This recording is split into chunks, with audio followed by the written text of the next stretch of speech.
Howdy, everyone, and welcome to yet another episode of Coffee and Science with your host, Professor Parks, PhD. So I hope you all are doing well on this fine, whatever it is, wherever it is on the globe. Me, it's mid morning. No, sadly, Dr. Wells, today is not the big alien reveal, but you know. Stephanie. Excellent. I just made myself another cup of coffee. Um, no, Dr. Wells, today is not the alien reveal. Um, I I am waiting for the right time to unveil the evidence of how was it put? Extraterrestrial biologics or inhuman biologics. I can't remember how it was said, but that's apparently that was found, or the DoD, our Department of Defense, has some of that stuff back in a warehouse somewhere. If certain people who testified before Congress are to be believed. Yeah, I know. Maybe one of these days, when the stipends never come, the NASA, NASA paychecks don't clear anymore, I might actually do that. I might actually go ahead and reveal the truth about the Greys and the reptilians. So, I have yet again changed my setup. So hopefully the sound is good. Hopefully the video is good and the audio is good and all that. The reason why I'm looking down is because I have set my camera way up there. I don't know if I like it very much because I like looking at the camera, but I also like looking at comments. So it's kind of a large distance. Anyway. So yes. Howdy, Stephanie. I see Charlie in the audience. Judy before. I saw who was first. And of course, Dr. Clive Wells. What happens in Vegas stays in Vegas. I have been to Las Vegas maybe 2-3 times, I guess, mostly driving through it. I gotta say, not a fan. Really, not a fan of the garish kind of setting, and I don't gamble because if I did, I would be even more poor than I am now, and being poor sucks. So I choose not to do that. But yeah, it's really kind of weird because Vegas, if you haven't been there, is really just kind of an island of civilization in a big span of nothing. Dirt, sand, and just flat dirt and sand. It's just like you're driving, and then all of a sudden in the distance you see, Vegas. Very flat, very boring drive out there. But it's only about 2-3 hours from LA. So if you got a weekend or really a night, why not? If you happen to live in LA. Anyway, so what are we doing today? Well, first thing I want to do is I want to do a channel update, as it were. So as I've said before, I am trying to really make a go of this. I would like to one day, my goal is to be the premier astronomy influencer of the Commonwealth of Virginia, at the very least. And so I have begun my media empire. I have, in fact, now a website. It is, I will put it in the chat, taking a page out of MC Tunes playbook. My domain is .net. I am building this website from a template, and it is by no means done, but you can go there. From my understanding, it is up. I checked this morning, and apparently You can even Google, search for Professor Parks PhD, and boom, I actually show up in Google. I think I'm actually, sadly, I think I'm like the fourth link on Google, because the others are basically my professional page, my YouTube channel, and so forth. So who knows?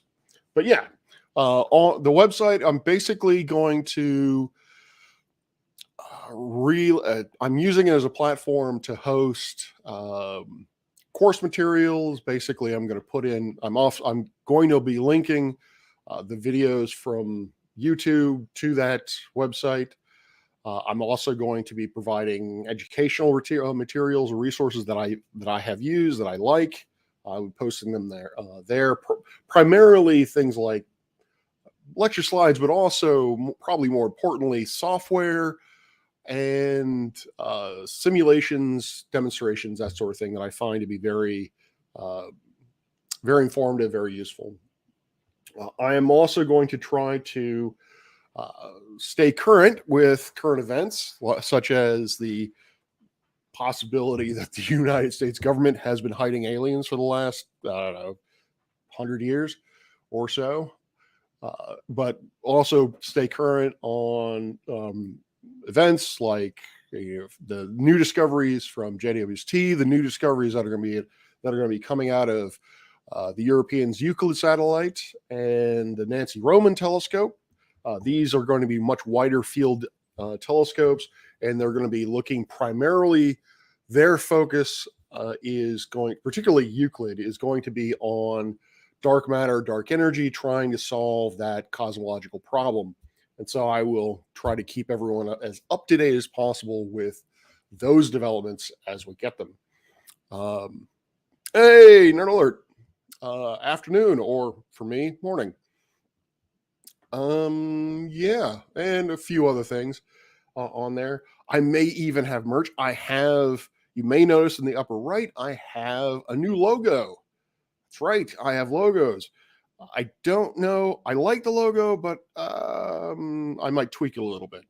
Who knows? But yeah, I might do merch. I don't know. It really depends on how I feel. Speaking of which, I am a bit wired, maybe hypomanic. I am on the tail end of my day because it's me. It wouldn't be me if I wasn't completely nocturnal at this point. So I'm going to go for a couple hours, and then I'm going to sign off and hopefully get some sleep, because the Northern Virginia Astronomy Club is meeting tonight and I have to be over there to assist them at 6 p.m. And I'm also going to be showing them the telescope afterward. But this is probably most applicable to y'all, is that I may in fact be going live again late tonight for me. So maybe 11 p.m., 12 a.m. Eastern Standard or Eastern Daylight. I can't remember. Whatever. I'm on the East Coast, U.S. East Coast. I think right now I'm -5 UTC, +5 UTC, +5 UTC. Oh well, I don't know. I'm ahead, so you guys, I don't know. I'm, like I said, it's the end of my day, so for some reason I can't seem to. I want to say it's plus. So, well, y'all can help me out, or at least Clive can help me out. It is right now 10:10 a.m. I'm gonna guess it is 3:10 thereabouts in the UK. People can tell me if I'm completely wrong about that. But anyway, what was I saying? So yeah, tonight I'm going to be. I'm hopefully going to go live. Going to be. The weather seems to be holding out, but whether or not I hold out, there's another story entirely. When I go live, what I'm going to be doing is I'm going to be streaming from the telescope. I do have the go to use the telescope all night.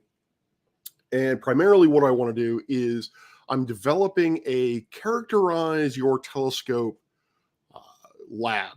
I'd done something very similar to this at Louisiana State, and I'd like to bring it over here to George Mason, but improve upon it.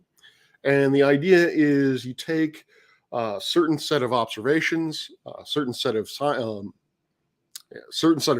frames, really, and you can use that to determine fun things like what is the gain of your telescope, or excuse me, what is the gain of your CCD? How linear is your CCD? What is the actual bias pedestal that you need to subtract? What is your dark current? Some stuff like that. Is your chip? I may have already said this. Is your chip linear? So yeah, I'm going to be taking a lot of the frames are going to be really boring. But if you're into that sort of thing, if you're into figuring out what the nitty gritty of telescopes are and how to figure out, whoa, cat, jeez. If you're interested in figuring out, what is the actual focal length of your telescope, given the digital camera you have on the back end, then you might find it interesting. I'm also going to be determining the plate scale of our telescope. Hello, Sonny. The plate scale, for those of you who do not know, is essentially the angular resolution of our camera. So if you have a particular camera and a particular telescope set up, you're going to have a certain field of view, and you're going to have... Really? Can you not? Okay.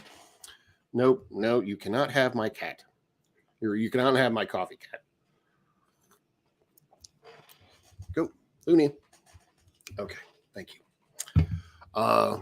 Yeah, Luna and Sunny just seem to be having a little hissy fight today. Anyway, so yeah, I'm going to be determining the field, basically the field of view of my camera. Figure out what is the plate scale means, what is the angular size over a pixel on the CCD camera. So, for example, each pixel corresponds to half an arc second or something of that nature. So I will be doing that. Hey, howdy, Renee. Dear CGI globe lovers, try verifying the distance between us and Polaris 432 light years ago. I'm not sure what that means. As in, we need to figure out what the distance was 200 or 432 light years ago. Light years is distance, not time, by the way. But I suspect what you're asking me is for me to verify the distance to Polaris to be 432 light years, which is actually pretty interesting stuff. And I have to thank Austin Whitsitt for bringing this to my attention. I was not aware of this, but apparently around 2016, a different method was used to determine the distance to Polaris, and it's markedly different. So one of the two ways that we do this are you can use trigonometric parallax, and you can use or you can use pulsating variables. Now,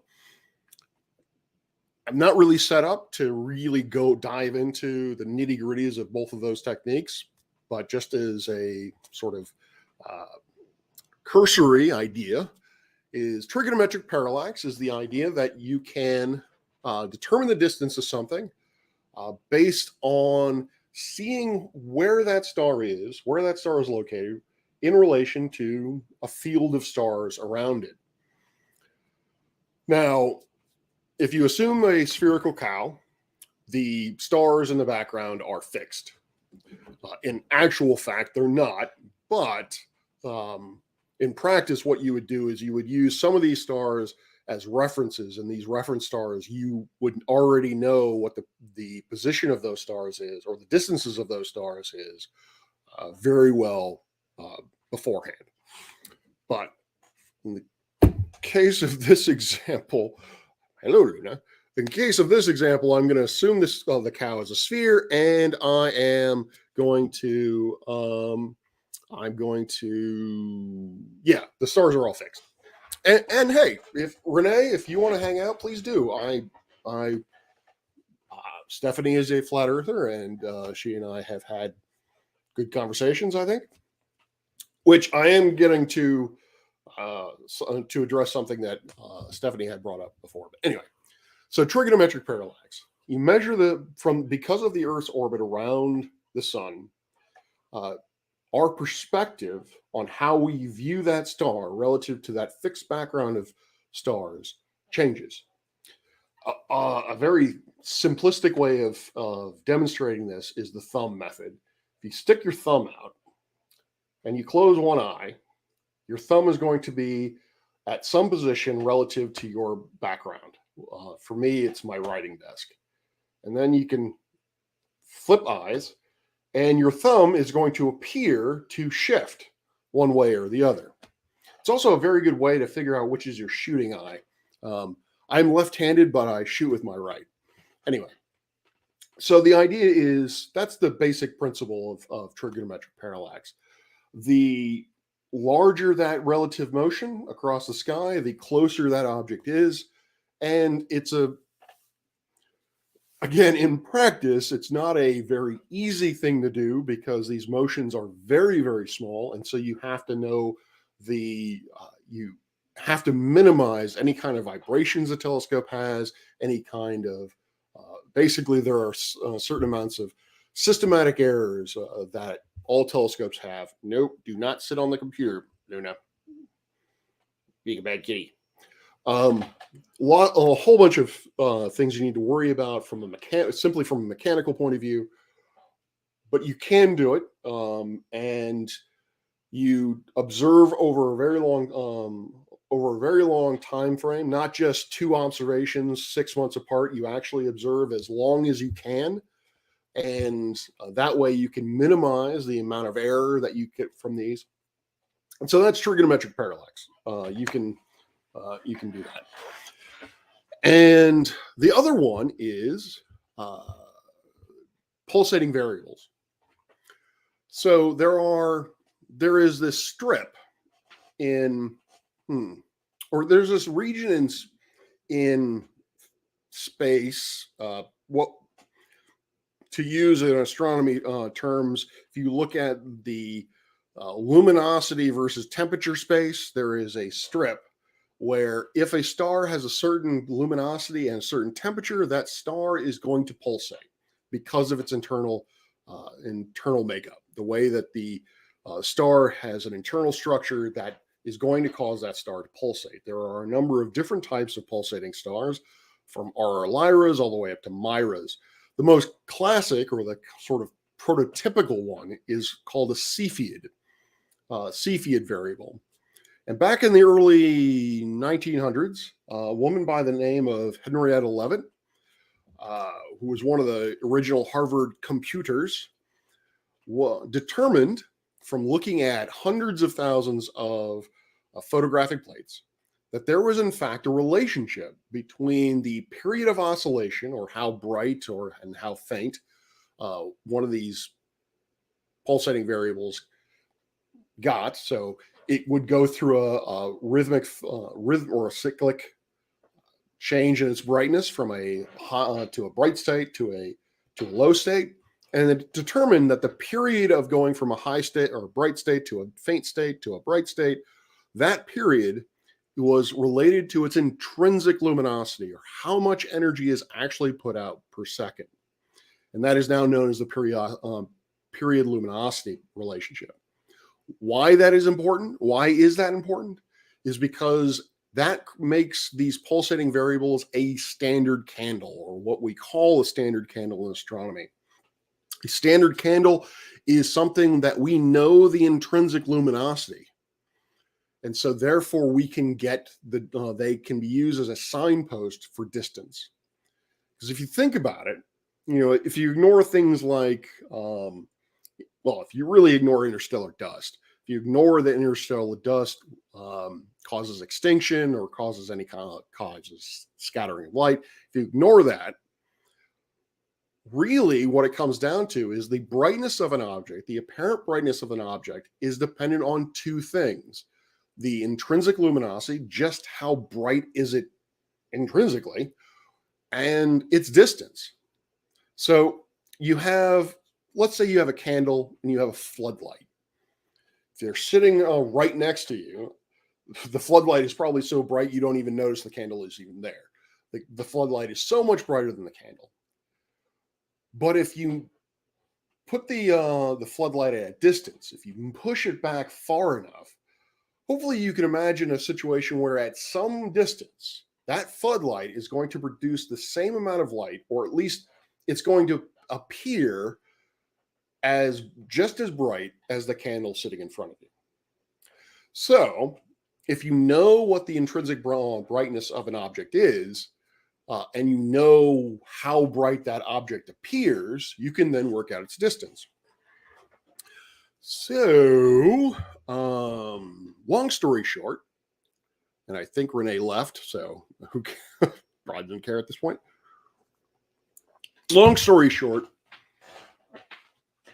the Polaris, the star, the main star, Polaris is actually a multiple system. I think it's at least three, might be more. It's definitely a binary. But Polaris A, the primary component, I believe had been its distance had been determined parallactically through trigonometric parallax. I don't think parallactically is a word, and I don't think I want it to be a word, so I'm not going to use it. The problem with using parallax on Polaris is that while Polaris is not the brightest star in the night sky, that would be Sirius, Polaris is bright. And as I said, in order to determine its position or its parallax, you need to compare it to a field of background or reference stars. Well, Polaris is so bright that finding useful or not verifiable. I'm losing my words these days. Finding adequate or appropriate reference stars in order to compare the position of Polaris is difficult because all the stars near Polaris are apparently dim. And so, but that's really all we could do because the A component for Polaris was not a variable as far as we knew. However, Polaris B, its brightest companion, is. So Polaris has an apparent magnitude of, I want to say it's around 2. The Sirius has a apparent magnitude of 0.5 or something of that nature. Just to kind of, unless you know the magnitude scale, it really doesn't make any sense. But Polaris B is 8th magnitude, the dimmest that the human eye can distinguish, or the faintest that a human eye can see in the darkest of skies, is a magnitude of 6. So Polaris B is about 5-6 times fainter than the human eye can detect in the darkest of skies. Polaris B is actually a Cepheid variable. And so in 2016, a study was done to determine the distance to Polaris B. And what was found was that the distance is markedly different. And if I remember correctly, it is markedly closer. Like the previous estimate was 432, I think. And this next one is the Cepheid variable one is like 100 light years closer. I don't know.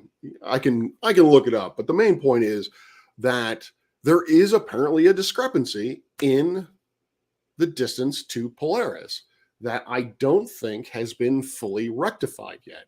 And that is something of a problem with analyzing these really bright stars, is because actually with today's instruments, they're too bright to look at. Like JWST cannot look at Polaris. It's so bright it would saturate the camera. The camera could not get an accurate count of how bright Polaris is because it's too bright. JWST is designed to look at very faint objects. So things like Polaris, Sirius, Rigel, Betelgeuse, all of those stars are kind of out of bounds for most research, if not all, research grade telescopes. Cepheid, close. I believe, let me type it out, but I believe, yeah, you want to switch the E and the I. So yeah, binary stars require a container. Yeah, maybe. Now, my first question when I ran into this was, how do we know that Polaris A and Polaris B are actually a binary, a gravitationally bound binary system? Naively, I'm assuming that, we knew about Polaris B. We knew that it was there for a while, long before 2016. So I'm assuming there were observations done to trace out its orbit, and they found that it was, in fact, gravitationally bound. Because if they're not gravitationally bound, if they were what we call a visual binary, and it just so happens that there are just line of sight, they just happen to fall, one of them is markedly closer than the other one. If it's a visual binary, then basically the problem is solved. But if they are gravitationally bound, then we got the problem. All right, we got Renee is back. Dear CGI globe lovers, check out Star in a Jar experiment, scientific experiment. Sonoluminescent stars are underwater, and Star Trek is fantasy. Yes, Star Trek is fantasy, and from my understanding, I've only watched the first season of Strange New Worlds, but it is fantastic. I've heard the second season really doesn't match up, but it's still good. Sonoluminescence, don't know a lot about it, but from my understanding, sonoluminescence is if you pass a sound wave through a liquid in a very specific fashion, you can actually cause it to ignite. I'm probably really getting that wrong, but essentially you can cause a spark inside a water media or inside water using sound waves. And yes, sonoluminescence does require a container. The problem is sonoluminescence is a transitory effect. You can't continue it. It certainly doesn't explain stars because stars reside in a vacuum and sound cannot travel through a vacuum. So there we go. I probably should look into that more and try and sort of debunk it, as it were. But who knows? If I have time for it, I'll do it. But speaking of distances and such, so yeah, I need to put that back on my docket as to look into Polaris again and see what the distances are. Actually, let's kind of do that now. Luna, you're kind of in the way again. Hello.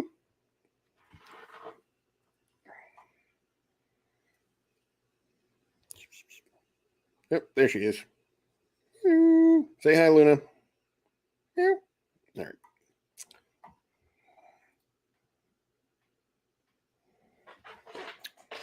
Yeah, that's not going to work. There we go.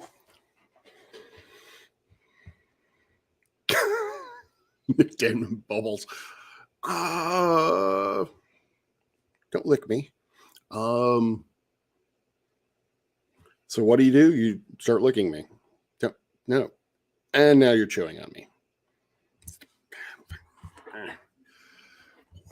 I should just kick you off the table, but anyway, I don't know whether or not he wonder if he likes that sort of name. Anyway, so what am I going to do here? I'm going to do this.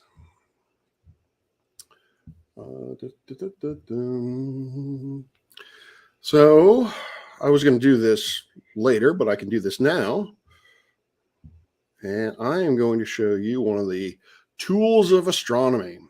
For those of you who are friends of the channel, long time ago, I actually showed you this. but I will show people again. All right. This is Simbad, Simbad. It is a website which is, I have been told, is updated and maintained by a whole bunch of French astronomers. Sinbad has its issues, but it is a tremendously useful resource because pretty much any object in the night sky is cataloged in Simbad. So, and you can find a whole lots of useful information. Well, before I do that, let me copy. I will.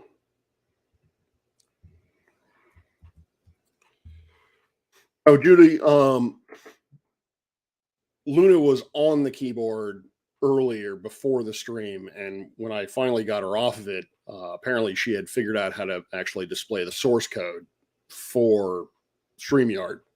And yeah, I don't know what her dastardly plan was after that, but anyway, so that is the URL for Simbad. If you ever really bored and you want to look up stats on stars and stuff. So what I'm going to do is I'm going to look up Polaris.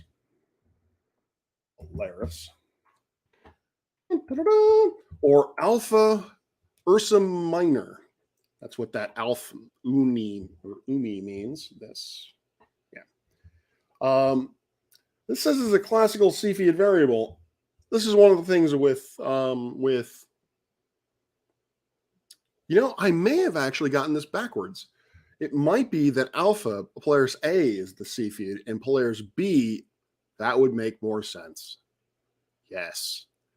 So Polaris A, is the Cepheid, and Polaris B is the one they did trigonometric parallax on, because Polaris B is so much fainter, and so you don't have that problem with reference stars. But anyway, so parallax 7.54 milliarc seconds, so it's reasonably close, which is why it's bright.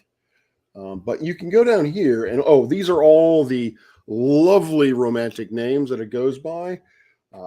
At certain parties, it goes by the rascally name of TD1 835, all that sort of stuff. Or 1 Umi if it's being a little bit flirty. Come down here, you see collection of measurements, and you got velocities. You've got, I think that's variability. This is rotational speeds. This is metallicity. This is parallax. So I'm going to look up parallax. I'm going to display. So in 1995, it had a parallax of 3.3. So that was with an error of 4. So yeah, that basically, in astronomical terms, that observation, useless. The error is larger than the actual measurement. So 3.3 plus or minus 4 is basically useless. But down here, you got some parallax measurements there. It's not listing, and I don't think I can find the most recent, the 2016 parallax. I don't know. I was hoping I could find it there. But usually, Simbad is very useful in being able to sort of, at a first glance, find certain facts or certain characteristics about a star. And it also gives the references if you're curious on how they determine these things. But, so there's that. But Renee is continuing to ask questions. Question: at what altitude the Zof space starts sucking? Space doesn't suck. Space is awesome. Also, vacuums don't suck. Things push outward, but because of gravity, our atmosphere is held to our lovely planet. What's the next one? Oh, all right, didn't that one? Oh, this is just reworded. Question: at what altitude the vacuum of state starts sucking? It never does. Like I said, the atmosphere is, or the space is awesome, so it never sucks. Um, but so you may have, again, if you are a fan of my channel, you don't forget to like, share, and subscribe. Smash that like button, notifications, all that kind of good stuff. Last Friday, I guess. Last Friday, I had a interesting conversation with a gentleman who goes by the name of Iggy, and he had 13 points that he wanted me to address. And that conversation with 5 hours. And by the end of it, I was just mentally and emotionally exhausted. So I don't know how even or how coherent I was at the end. But one of the points early on that he was attempting to address, or attempting to make, was that we shouldn't be able to see Jupiter either naked eye or through a telescope at the distance we claim it is. Well, and then he brought up that Dr. Bob the science guy, who runs his own observatory, Shamrock's Bank Observatory. Check out his YouTube channel if you get a chance. If I remember, I'll put it in the description.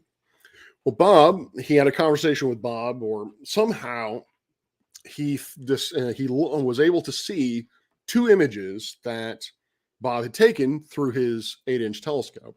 One of them was of the Pinwheel Galaxy, and the other one was of Jupiter. And his critique was that the Pinwheel Galaxy was huge, and yet Jupiter was just kind of a fuzzy nothingness, or a fuzzy, not really impressive.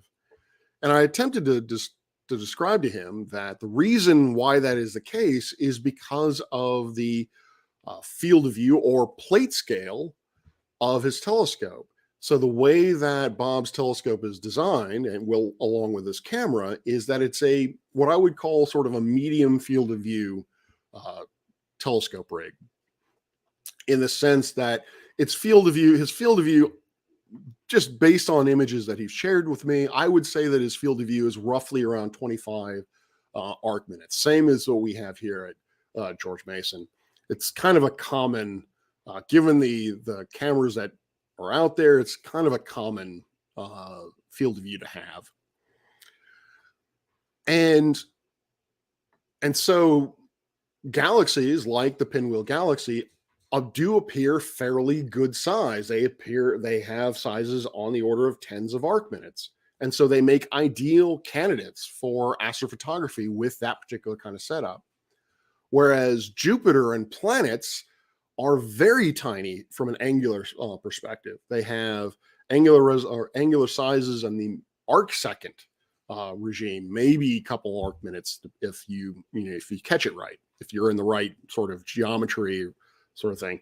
So that's why the Pinwheel Galaxy looked really cool, and the Jupiter didn't look cool so much. And so I was like, well, how about if I just go over kind of the nuts and bolts as to why that is? And that has to do with, like I said, the concept of angular size. And I also knew that we had taken an image of the pinwheel, or I believe that we had taken an image of the pinwheel, and I knew we'd taken images of Jupiter. So I wanted to, again, show apple to comparison these two objects that were taken using the same scope, and you can compare the two on how they look. Now, I went through and I looked at the one that was labeled Pinwheel, but I could not convince myself that that was actually the Pinwheel Galaxy. I didn't take it. Some of the students here at George Mason did. There are two things that might have happened. One, it was mislabeled, or two, it was not a deep exposure, so there wasn't a lot of detail, and I just failed at star matching. But I can show you a different one. And so let us go over here. Let me bring this up. Hopefully the images are still up. Hopefully no one has come onto the computer and killed them. Oh no, they're still there. Awesome. So I'm going to stop sharing this and stop sharing that. And I'm going to share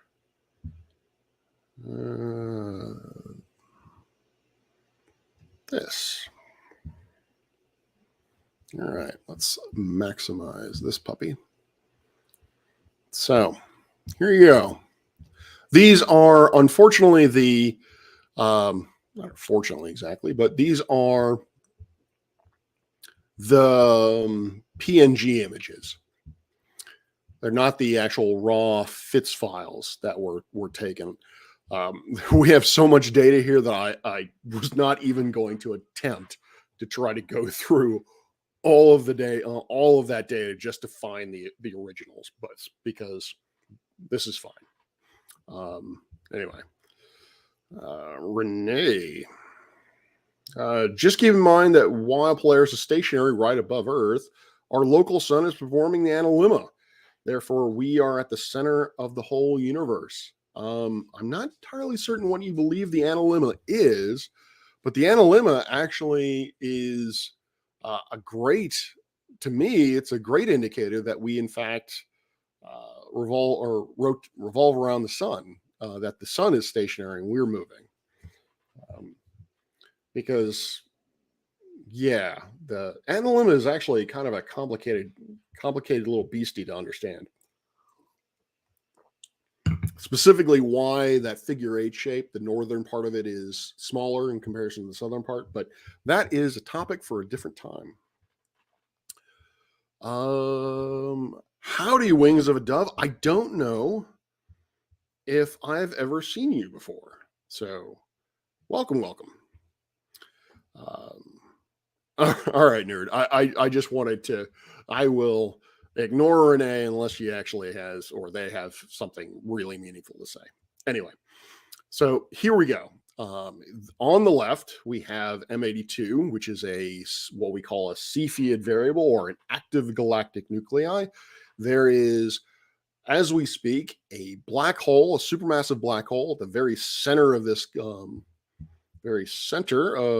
galaxy here, that is producing more energy than the entirety of the galaxy around it.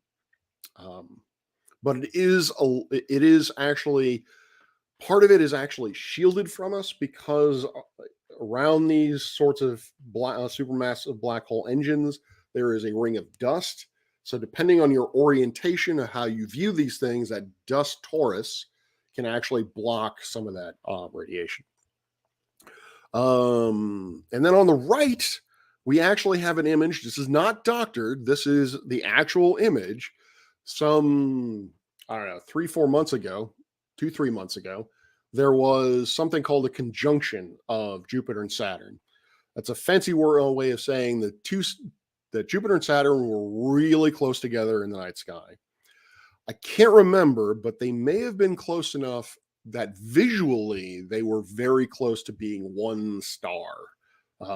I've heard that the Star of Bethlehem is supposed to be a conjunction. I don't think that actually is correct, but I'd heard that for a very long time, that the Star of Bethlehem was supposedly Mars, Jupiter, and Saturn in a line, causing a really bright star that was never there before. But anyway, in this case, they were not completely aligned, but they were so close together you could actually image both of them in our camera. So I actually want to make this bigger because I really like this image. It is a 3-color image. I won't say that it's a true color image. The color balance is not great, but the fact that the proximity of these things is just awesome. And I'm also going to just do that so you can see. So here we have Saturn, we have Jupiter, and I don't know how well you can see them here. Ignore this white dot for a second.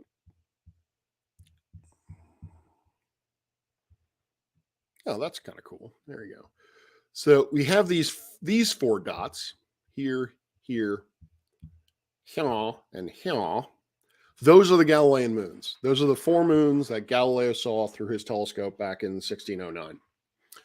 This white object here is more than likely a what we call a field star, a star that is in the background, not associated with this at all. But you can see here's Jupiter. Down here is Saturn. This is not a photoshopped image in the sense that it's been stitched together. All that has happened is that we have three images, one in a blue filter, one in a red filter, one in a green filter, and those three have been combined to create a color image. Now, as I said, the color balance on this is not great. So I would not trust these colors, particularly Jupiter or particularly Saturn. Saturn is not orange, but it is in fact. Wow, Renee, you really don't know what that is, do you? It is the first computer. All right, well, okay, Luna, you're back. And you're at the mic. You have something to say? Or are you just going to lick yourself? All right, you're just going to lick yourself. All right, well, I guess because she's blocking that screen, I guess I'll have to look down in order to figure out how I'm going to navigate this. But the point here is I'm going to reduce the size again.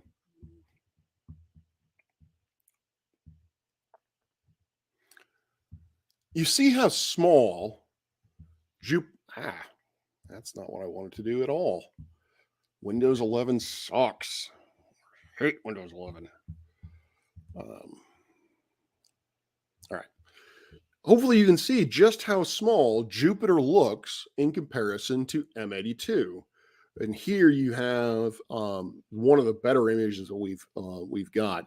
This color balance is actually pretty good, in my opinion. This particular galaxy is a bit older, and it's a bit orangier, meaning that a lot of the blue stars have gone. A lot of the bright blue young stars have come and gone, have burned through their life, went supernova, and are no longer there. You can also see these fabulous dust lanes that exist around in these spot around the nucleus of this galaxy. There's still a lot of dust. Embedded in this dust, you'd probably still find some molecular clouds, which might in fact be places for star formation. But from the images I've seen, I've never really seen any active star formation going on in this galaxy. But Stephanie, so you are asking if there is the same magnification between the two images. And yes, there is. So when you talk about optic or visual observations using a telescope, what I mean by that is you're using an eyepiece. So you stick an eyepiece to the back end of a telescope. Then you worry about magnification. Magnification there is you can find out. You take the focal length of your telescope, divide it by the focal length of your eyepiece, and that gives you your magnification. So if you see a telescope in the store and it says, "Wow, 300 times magnification," that's basically what they mean. Is that there's an eyepiece that's been packaged with it that will allow you to magnify the image 300 times. To me, there's a lot wrong with that kind of advertising, but that's beside the point. Maybe at the end, if I have time, I'll go on that little rant. Hey, Bob, I was just talking about you. Talking about your image of the Pinwheel Galaxy that apparently Iggy saw at some point. Again, Shamrock Banks Observatory YouTube channel. Check it out. If I remember, I'll put it in the description. Anyway, Notice that he never explained how to verify the distance between us and Polaris 3. Were you not listening, Ray? I said it was an open question, and they're still looking into it, and I have not looked into whether or not that answer has been solved yet. So just to recap, just for you, there are two distances, one based on the Cepheid variable technique on Polaris A, that leads to a certain distance. And then there's a trigonometric parallax based on Polaris B, is a significantly different distance, which is a problem. Anyway, not to derail. 70, back to your questions, magnification. When you talk about cameras, we no longer really talk about magnification. What we really, the appropriate term to use is plate scale or field of view. Field of view is really easier kind of understand. Field of view is simply how big or how large a section of sky are you looking at in these images. And in both of these images, our field of view is roughly 25 arc minutes square. That's one of the things that I'm going to definitely codify this tonight, is I'm going to find out exactly what our field of view is, along with error bars with it. But for now, it's roughly 25 arc minutes. To give you a sense of scale, the full moon is 30 arc minutes, or half a degree in size. So if we were to take an image of the moon, it would overflow. It would fill the field of view, and we would actually not be able to see some of the edges. So if we wanted to take a complete picture of the moon, we'd actually have to take multiple pictures and stitch them together in order to get all of it. All right. So this is the field of view. Now, if you look up, you are really not helping, Kat. Let's see here. Now, if we come on, yeah, there we go.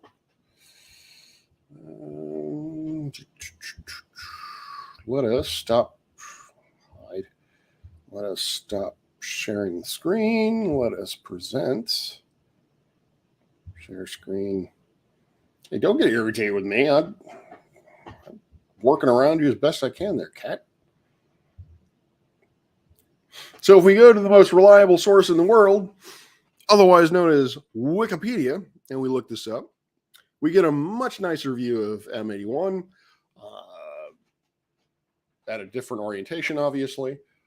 This is the Hubble image of M81, and you can see Hubble is able to actually pick up a lot of the fainter star-forming regions that are in the arms, in these spiral arms. Those are the blue or turquoise-looking things. Those are the molecular clouds in which active stars are actively coming together, turning on, and becoming stars. But you can still see that the interior is very, very sandy color. You can see these dust lanes and so on and so forth. But the reason why I bring this up is because I'm looking at, I need to know a couple of things. Now, before we do that, I am going to go to here. Oh. Didn't. All right. Apparently I'm not sharing the window. I am only sharing, there we go. I chose this because it has a happy astronomy student figure right here. So, yay. And this is kind of a useful thing to look at, is if you want to know the angles of stuff in the sky, this is very kludgy, not very accurate at all, but your fist, if held out at arm's length at the sky, that subtends, word of the day, that marks out 10 degrees on the sky. A finger marks out 1 degree. I know it doesn't seem like that makes any sense because, you've got like 5 fingers. So wouldn't that be 5 degrees? But apparently that's the way it goes. Like I said, very kludgy. But I like this up here. And so what we have here is that the field of view or the angular size of something depends on, one, its intrinsic size, how big it actually is. So here we have the example of a dime and a quarter, and how far away it is. So in this case, the angular size of both a dime and a quarter can be equal if their distances are different. So in this case, both of them have an angular size of 10 degrees, but the dime is obviously much closer than the quarter. Now, to determine the angular size of something, the math is actually very simple when it comes to celestial objects like planets or galaxies. Because the stars and planets are so far away, these angular sizes are going to be very, very small, so we can use what is known as the small angle approximation. If you were to do the math here, what we find is that, technically speaking, the formula that you would use is that tangent of the angular size, or theta, is equal to the linear size, how big is it actually, divided by the distance. But because of the small angle theorem, or small angle approximation, tan theta is equal to theta. So you can do this. You can take a very, very small number and put it into your calculator and take the tangent of it, and you basically, or arctangent of it, and you get the same angle. So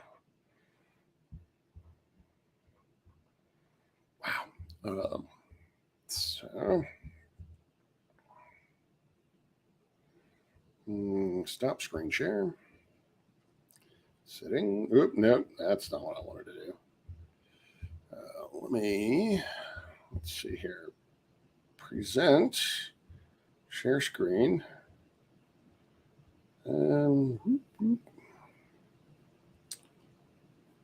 Nope. So this one? This one? It's probably that one. No, let's do that. Let's share that.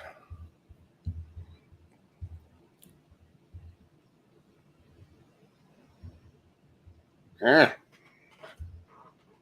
we go. I am going to kill that connection. I can bring it back up, but that way I can show you lots of pretty pictures that we've taken.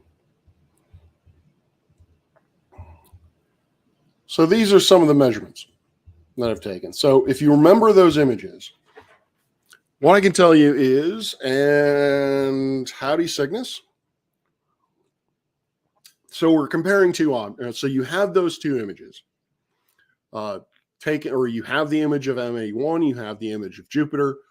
Both of them were taken using the same camera and using the same telescope. So again, apples to apples. And so you can look up what the linear size of M81 is and what its distance is. And what we find is that the linear size is 29.44 kiloparsecs. Parsec is just another distance measurement that astronomers like to use. For some reason, we stay away from light years. I don't know why. But for your edification, 1 parsec equals 3.26 light years. So you can mentally do the math. So roughly speaking, that we're talking about something that's 100 light years away. You can, something like that. Something like 100, a little bit over 100,000 light years away. But we're going to keep it in parsecs because, like I said, astronomers, we love us some parsecs, not so much light years. So for M81, we know that the linear size is 29.44 kiloparsecs. We also know its distance is 3.39 megaparsecs. That distance, let me see, I'm going to guess, but I could verify if you want, if you would like me to, but I would guess that distance was determined by Cepheid variables. They were able to pick out certain Cepheid variables in that galaxy and actually determine their periodicities, and then from there their distances. And since they are part of the galaxy, wham bam, therefore the galaxies. Now for Jupiter, on that particular day, I don't, like I said, I don't know what I don't know when that observation was taken. And for Jupiter, that is somewhat important if you want to know, if you're talking about how far away it is, because we are in a dynamic situation, or a dynamic system that moves on fairly short timescales. So the distance of Jupiter can vary wildly depending on when you look at it. So I just kind of fudged it, and because this is really just kind of a back of the envelope kind of calculation, I just found out how far away it is today. So its linear size is 142,800 kilometers, and its distance today is 710 million kilometers. All right, Luna, you are now officially way in the way. It's not 8 no, it's 12 parsecs, by the way.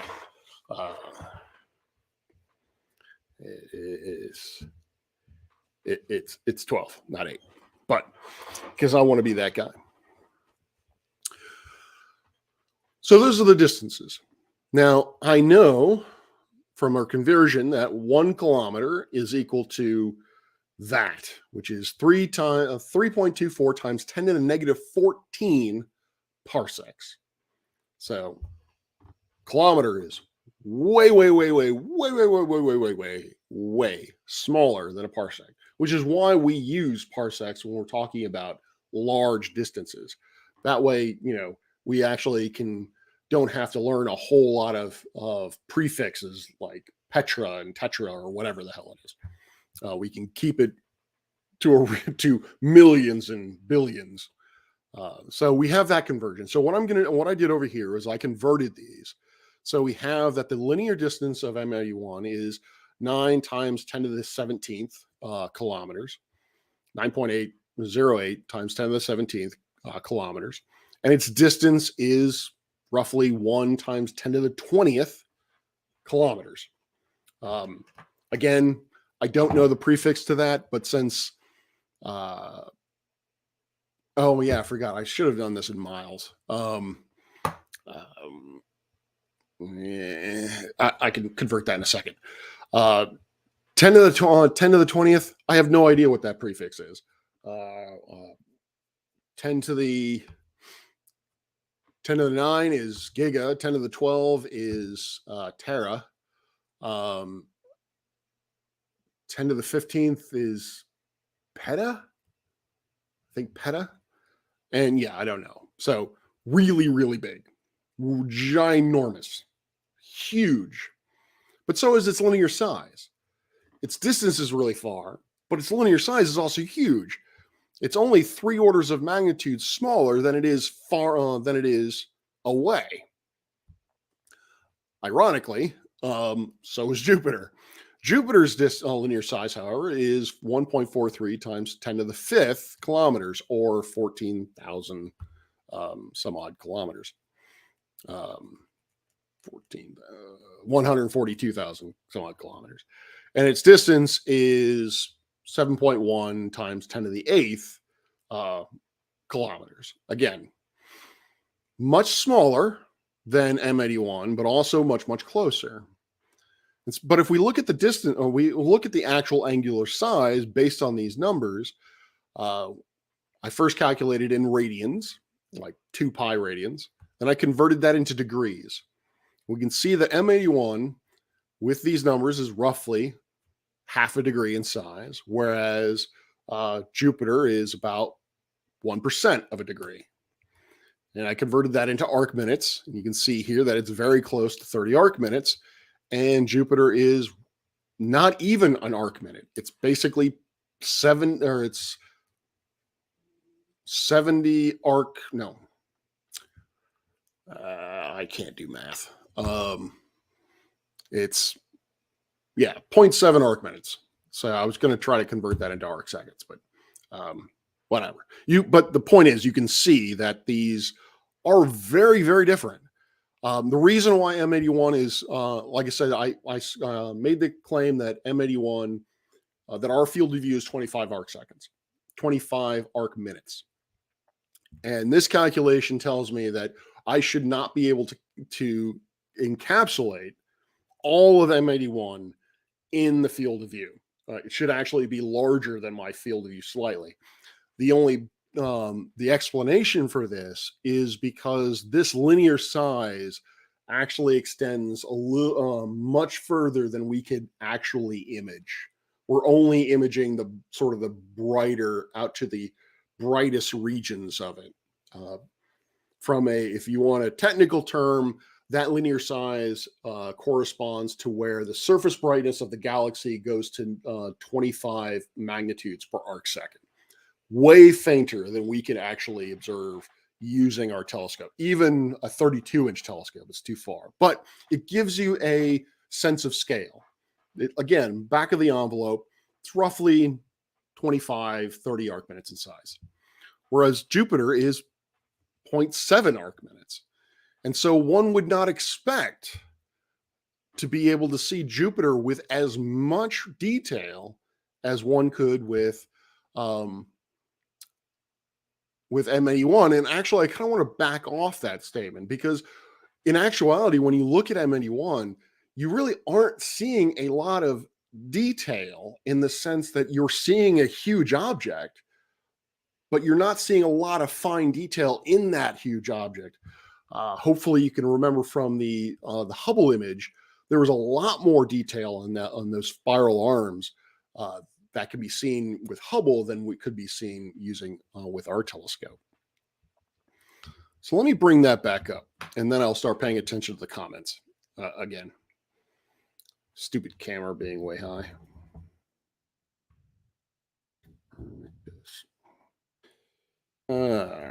Copernicus.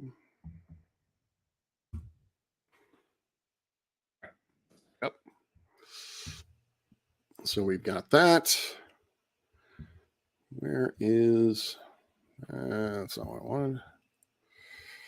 Planets. Mm-hmm. We got that one. There we go. So, howdy, Chris. Nope. And like I said, until those NASA checks stop clearing, I sadly will not be able to provide any of the biologic evidence that I may or may not have. There you go. Non-human biologics. Let's see here. Kilometers is fine. All right. How many Planck lengths is that? More than, if you really, really like large numbers, I could possibly convert that. All right. So we have, Stephanie has a question. But don't we see Jupiter brighter in the night sky with naked eye than Pinwheel Galaxy? Or in this case, M81. Yes, obviously, Jupiter is a naked eye object, meaning that you can see it with your unaided eye. You can't see any detail. You can just see that it is a bright object. And the reason for that is, as I was trying to explain to Iggy, is you have all of that light condensed to a small point. And so actually, let's see if this has, all right. All right. Let me actually switch over for a sec. Go away.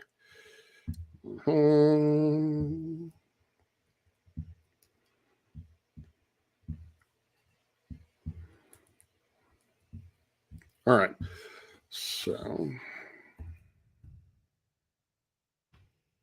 that's not what I wanted. Don't go. Stupid. All right. Let's go over here.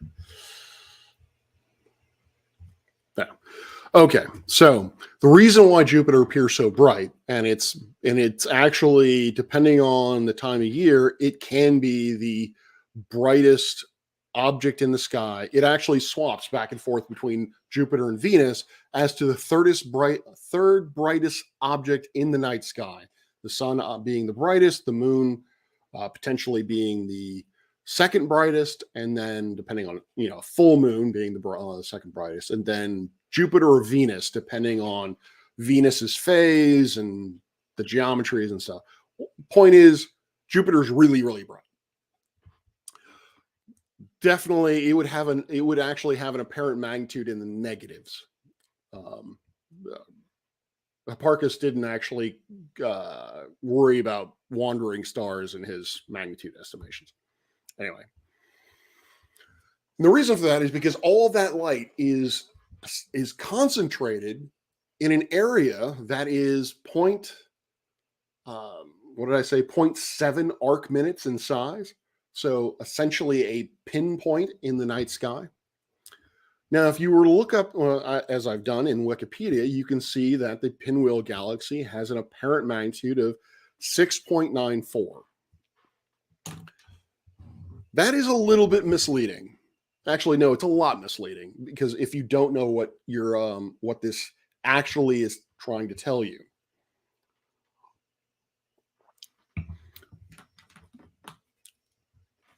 If you were to just go by the definition of apparent magnitude, naively, what you might think is that this galaxy is just beneath our detection limit with the human eye, in that it's that you would only need a small pair of binoculars in order to see it.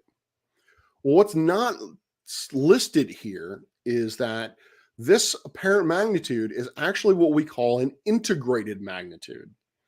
What this means is you take all of the light that is coming off this galaxy and you compress it down to a point, to basically the size of a star. That would be the magnitude, the apparent magnitude of that star. So all of that light squashed down, compressed to the size of a star, the galaxy would shine, all of that energy would shine as if it belonged to a star of 6.94 apparent 6.94 magnitudes. In actuality, because it's so extended, because that light is stretched over a larger area, in this case 29 arc minutes rather than 0.7 arc minutes or smaller, that light becomes more diffuse. It becomes dimmer. And so that is why you need a fairly good telescope, a fairly good sized telescope, in order to see it. Which is why, again, why the galaxy is not naked eye. In fact, the only naked eye, the only galaxy that you can see with your unaided eye is Andromeda, which is the closest major galaxy to us, and at about 2.7 million light years away. For some reason, that one isn't light years. 2.7 million light years away. And you can, in a good sky, if you know where you're looking, you can spot the Andromeda Galaxy, and it looks like an extended fuzzy blob. It really doesn't look all that impressive, but you can say, hey, I am literally seeing, without a telescope, something that is 2.7 million light years away. So there's that, which is kind of fun. So yeah, hopefully that makes sense. All right. Well, that's why I'm questioning the scale of those images. It appears the Pinwheel Galaxy image is more magnified than the Jupiter image. It is not. I know it might appear that way.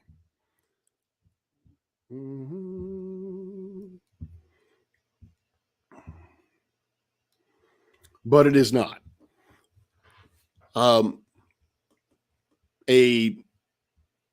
If you took the distance from here from this side of the screen to this side of the screen, you would get 25 arc minutes.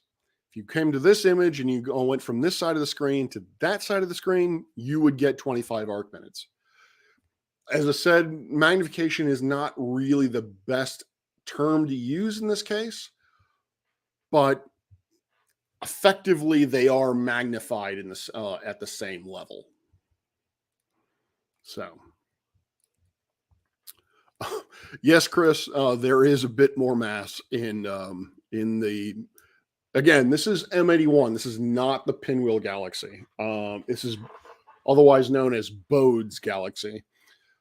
I do have an image of theoretically the Pinwheel. There's M80. There's another image, different exposure times for, and you can see just again, this is a deeper exposure, a longer exposure. You can see just how big this galaxy is, and it's actually kind of going off. You can kind of see that part of it is actually going off the field.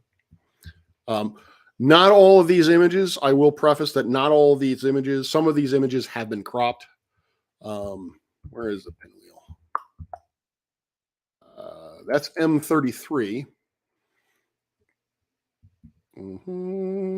M100.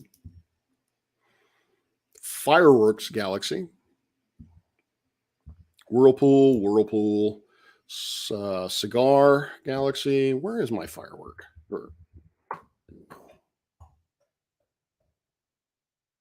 That is an unprocessed image.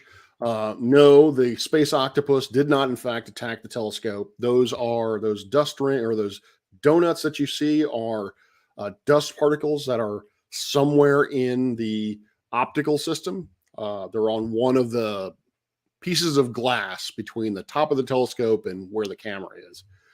More than likely, those pieces of dust are near the camera rather than, say, on the giant mirror.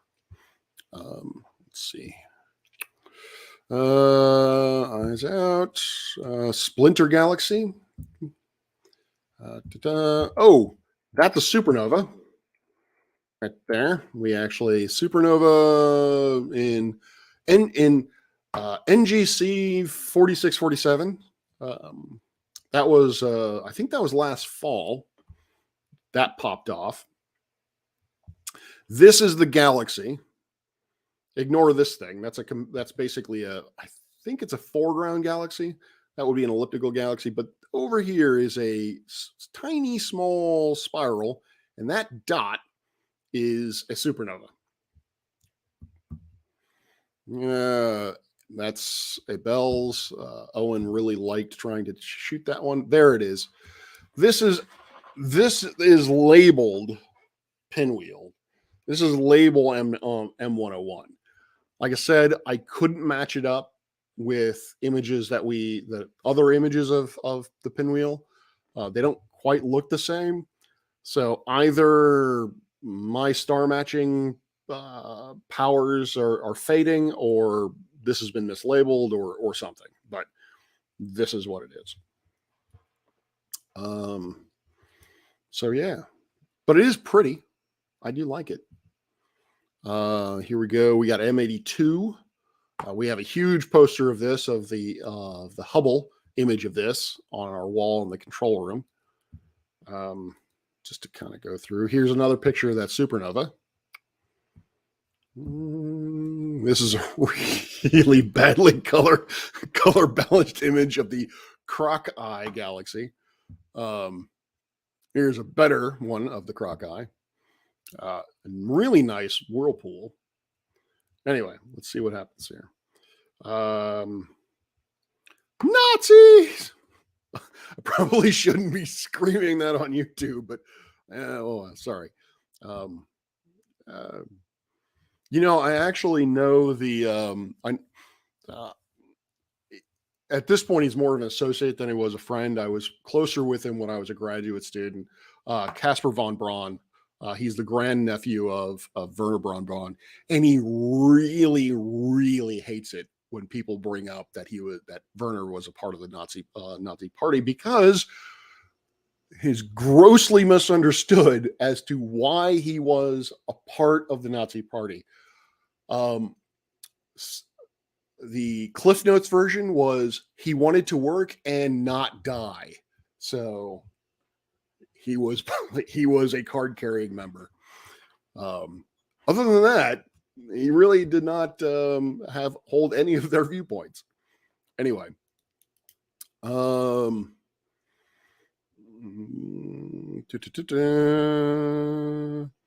how is that the same field of view? Um, it's the same camera. And let me go back.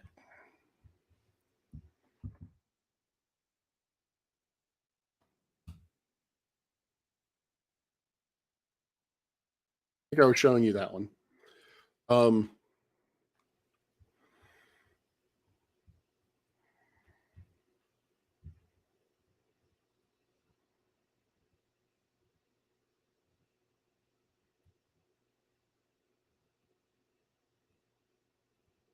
I didn't. Well, all right. So with the cropped image, like I said, some of these other galaxies, and I'm not even certain which ones, but we have occasionally we do crop. Like for example, that is a cropped image of Jupiter because Jupiter is so small.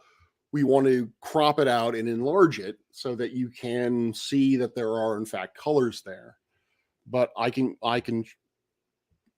promise you that this is neither of these two images are cropped. That the M81 is the full field of view of our camera, and this image of Jupiter and Saturn is the full image or full field of view of our camera and telescope. So it is not. So I apologize if it seems like it's misleading, but in this case, in what I am showing you right here, it is these images are the full frames. They are not. Neither image is cropped.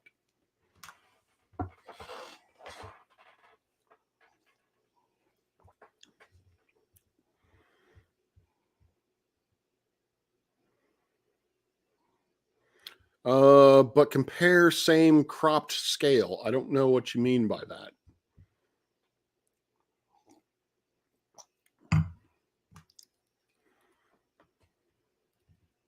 I mean, I can compare. Well, I don't know if I can open this up to a different one. Let's see.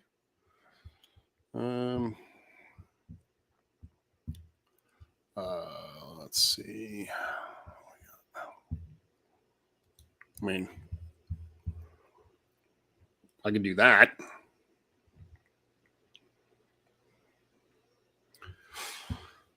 I don't know if this has been cropped from that particular image. I don't think it is, actually.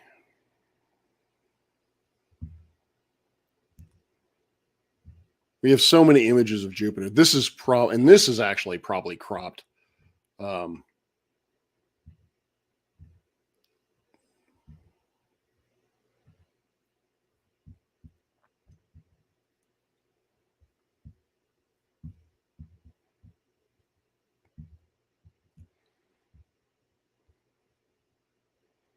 So, but that's essentially it. So you can see that it's not a lot of detail. I mean, you're talking a few. I don't know how many pixels this is, but not a lot, not very many pixels. Particularly not in the. We do have a 4K by 4K camera, so we do have a lot of pixels to have fun with, but it's still not a lot of a lot of pixels covering that size, covering a 0.7 arcminute size. So,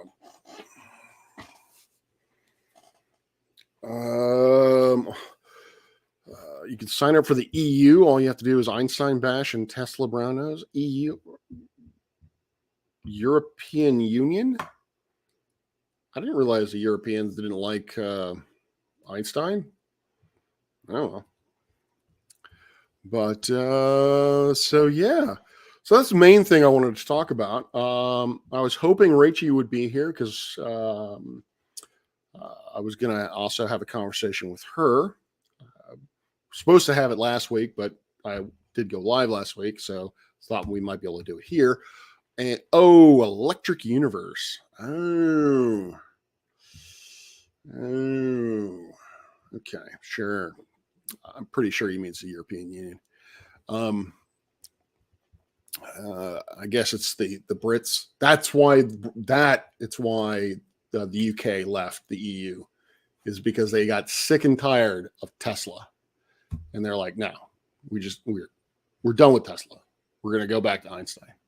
Anyway, but I was going to have a conversation with her, but I think she told me when she was. I don't think she's available. She's probably available later she's probably available later today, but it is what it is. Let's see.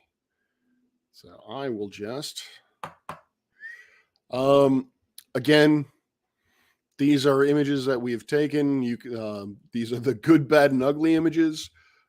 These, again, I am not going to, I think is full frame, but some of these will be cropped.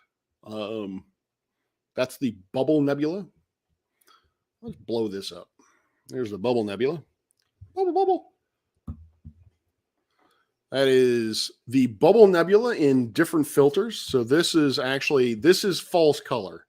My students combined a green filter with an R filter with a really narrow band R filter, which is sensitive to hydrogen emission, or H alpha. They did it. I don't know why they did it. I think they were trying to get better. That is a really bad image of the Crab Nebula, which is a stellar supernova remnant. That's a better image of the Crab Nebula. You can see all the nifty little filaments in there, hopefully. Actually, I don't think you need to see me at all. You guys don't need to see me at all. Oh, no. It doesn't get any bigger than that. Let's see. Zoom and enhance cliche. There you go. There is the Crab Nebula. Crab Nebula is cool in the sense that it is close. So supernova remnant are, remnants of supernovae. Star goes boom. What you're seeing there is essentially the guts of a high mass star. This is the outer envelopes of a high mass star. In the dead center of that image, which you cannot see with your naked eye, but you can see it if you have a radio telescope. Dead center in there is a pulsar, basically a neutron star. It's the leftover remnant of the star. It's not a black hole. It's a neutron, or it's a neutron star. It's literally a ball of neutrons. That's why we call it that. It has the mass of anywhere between 2 to 3 times the mass of the sun. It is incredibly dense, incredibly smooth, and it's just fascinating. And it rotates 30 times a second. No, this is actually slow. I'm sorry. Flip that. It's once every 30 seconds. It is, so you're talking about an object, and this is a slow pulsar. You're talking about an object that is 2 or 3 times the mass of the sun, that is roughly its diameter is roughly the same as Washington, D.C., and it is spinning around its rotation axis once every 30 seconds. Yeah, I love me some neutron stars. They just boggle my mind. All right, anyway. So the thing I always love about the Crab particularly is, like I said, supernova remnant, boom, guts flying everywhere. And they're flying everywhere at a really high rate of speed. We're talking in the hundreds of kilometers per second. So even on a short time scale, these things are going to dissipate. Essentially, these things last tens of thousands of years, if that. The Crab probably went off. We have fairly good evidence to suggest that the Crab, that star went supernova in 1054 AD. The Chinese were the ones who have the record of observing, have the written record of observing it. But we have photographic we have photographs of the crab for a very long time. The one I'm thinking of is the Palomar observation in the 1950s. If you look at the Palomar image in the 1950s and a more modern one, which the one I first became aware of this image was taken in the 1990s. You can literally see this thing getting bigger. It's one of the few astronomical objects in my experience where you can see change on a short time scale. Like, we talk about these things when you talk about the evolution of a star. You're talking about, in the best of cases, you're talking about millions of years for it to go from one state to another. For our sun, for example, it goes from, it stays a normal star for 10 billion years. So when we talk about stellar evolution, really we do so when we're comparing one star to another. We don't see a particular star really change over much in even a 50-year time span, 40, 50-year time span. For this supernova remnant, though, we can see it get bigger, which fascinates that. I love that. I absolutely love the fact that we can, watch this thing. I've lived long enough that I can watch this thing grow. Eventually, it's going to grow so much that it's going to become so rarefied. The gas is going to become so diluted that the emission, the heat that it pertains, is going to, it's going to drop in temperature. So that's going to cause it to lose some luminosity, get fainter, but it's also going to get more diffuse. And as I was pointing out, between Jupiter and the M81, M82, Bode's galaxy, between Jupiter and Bode's galaxy, the more diffuse it is, the larger it is, the fainter it's going to get. So, nope. All right. So yeah, there is a pretty good image of the crab. Oops. Here's the dumbbell. This is a planetary nebula in Cygnus, somewhere in Cygnus, definitely within the belt or the Milky Way, which is why you have so many stars. Here's a better image of it, different exposure times. And so we bring out some of the details. The colors are not great. The color balance isn't great, but what you can see is those two different colors correspond to different temperature gas, which also means that they are different compositions. So that red gas that you see is primarily hydrogen gas, and that green color that you see is mostly oxygen. This is actually closer to what it looks like in the night sky, or if you were to get in the Enterprise and go out there. This is still a little too greeny, too tealy for for what I believe it is, but that's the idea. Planetary nebula, nothing to do with planets. It is a misnomer.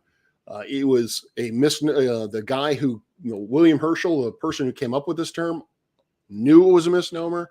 The reason why he called it a planetary nebula was because when he was making his observations in, I think, the mid 1800s, the only other object that looked like a disk, that didn't look like a star or a fuzzy blob, but looked like kind of a solid disk, was a planet.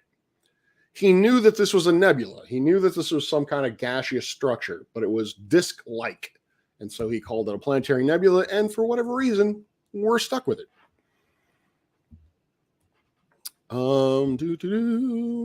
This is the fossil foot. Sure. The horse head. I loves me the horse head. There's the head. This is somewhere near Orion, if I remember correctly. This is what we call a dark nebula, in that you have this emission, the reddish gas. This is an H alpha image. Oh, actually, it is 3-color, although, again, color balance. But the reddish gas here is hydrogen gas. It is being illuminated by a background star somewhere. I don't actually know which star it is that's lighting this up like a light bulb. But this dark material, or the reason why this feature here looks dark and kind of extends over here, is because of dust. There's a lot of dust, and there's a lot of dust in this particular region, because this is part of a larger star forming region. And the dust is necessary because if there was no dust, then there would not be us. Basically, it's that dust that we see that's causing this structure. There's not a lot of it. There's if you look at this, if you look at when it's forming, it's primarily composed. The material that it forms from is primarily like 90% gases and 10% dusts. But it is those dusts that give rise to us. That is the lagoon. Oh, that was not taken with the 32-inch, apparently. Skipping that. That is the little dumbbell. That is not out of focus. That is just poor seeing conditions. And I believe this is cropped. That is when the little dumbbell is not a very big, is, as the name would imply, is not very large. Here's the Ring Nebula. The Ring Nebula is yet again another one of these planetary nebulae. Oops. I don't know how much I can zoom in on it. I have been informed that this blue dot in the center is actually not the progenitor. That is apparently just a field star that just happens to be in the proximity of, in the visual line of sight of the white dwarf. Apparently it's a happy accident. But unlike a supernova remnant, which leaves behind either a where the corpse, as it were, is a black hole or a neutron star, for planetary nebula, this is again the aftermath of a star's death, star very much like our sun. This is again the gases that you see are the guts of that star, and what's left behind is a white dwarf. So what we're looking at here is basically a preview of what the sun's going to look like in about 4.5 billion years or so. I plan on being there, or I'm going to die trying. So yeah. Now you might be asking yourself, well, Rob, or Professor Parks, why does that look so much different than that, which looks so much different than that? Reason for that is because of, wait for it, that's right, perspective. When the star, or when the gas gets, when the star sloughs off its mortal coil, and it's the gases, it doesn't go boom, it literally vibrates itself apart and throws off its outer layers. It's going to do so not in a spherical way. It's going to, because the star at this point is going to have a fairly significant magnetic field, the gas is going to get coupled to those field lines, and it's going to basically get shaped by those magnetic fields, and it's going to be roughly bicanonical in shape, or as if you took two cones and stuck them tip to tip, and they went out like that,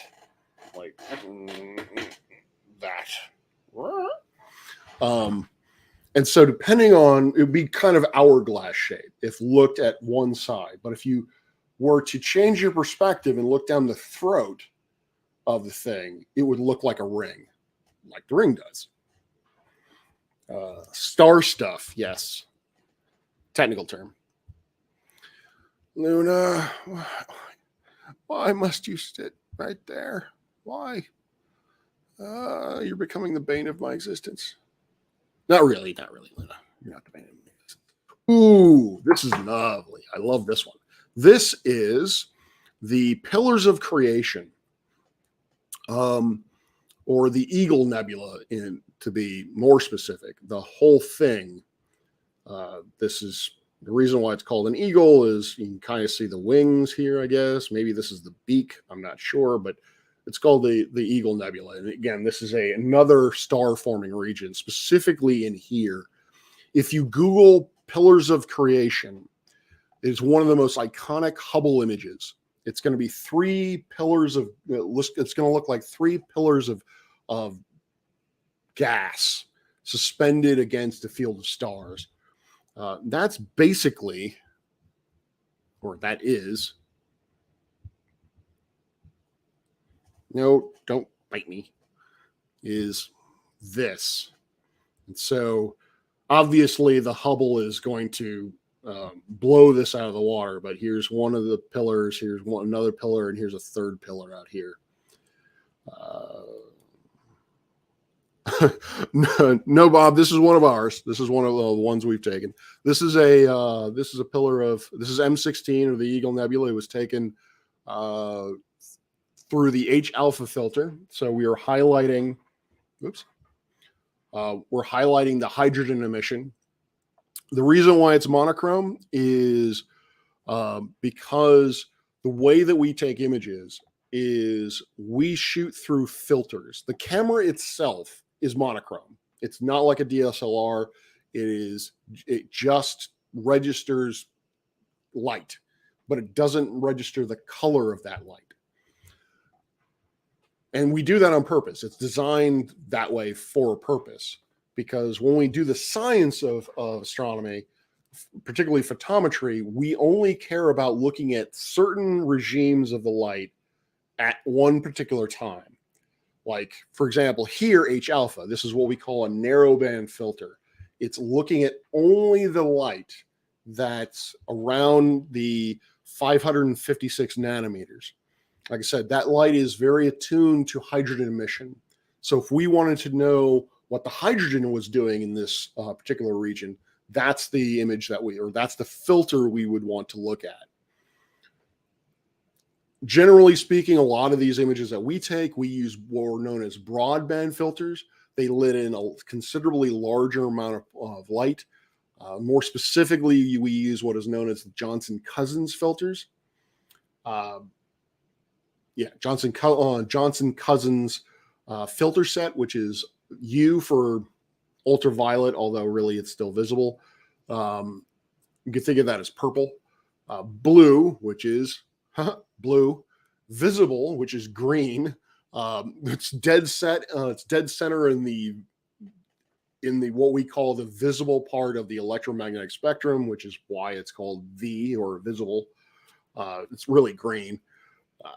Then you have R for red and I for infrared, although really, like I said, again, it's mostly just really darker red. And so the reason why we do that, oh, don't look so dejected. Oh, super loonies. The reason why we do that is because wavelength of light is corresponds to energy. It translates to energy. So blue light is more energetic than red light is. And so there are certain astrophysical situations where you can use these colors as a temperature proxy. If you compare the amount of light that the thing is emitting in blue in comparison to what the thing is emitting in the green, then you can get a rough estimate of its temperature. That comparison is what we call a color index, or B minus V color index. That's one of the popular ones. U minus B is another one, or V minus R or V minus I is another one. So if you compare those, the brightnesses of the objects based on, with respect to the particular colors, you want to see how much brighter the green part of the light is to the red part of the light. Again, that tells you something of the temperature. And from that, we can, go from there as to, if we've got the temperature of the star, then we can, we could try to figure out how bright it is, how intrinsically bright it is. And there is a way to, not really using this kind of image, but there is a way to actually use that as a distance proxy. So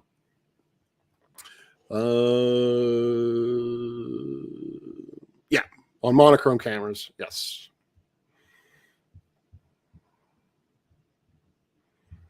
Ta-da!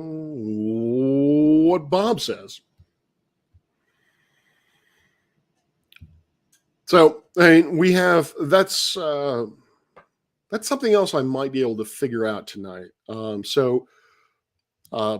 as I was saying in the very beginning of the stream, I will more than likely be going live again somewhere in the neighborhood of 11 to 12, 11 p.m., 12 a.m.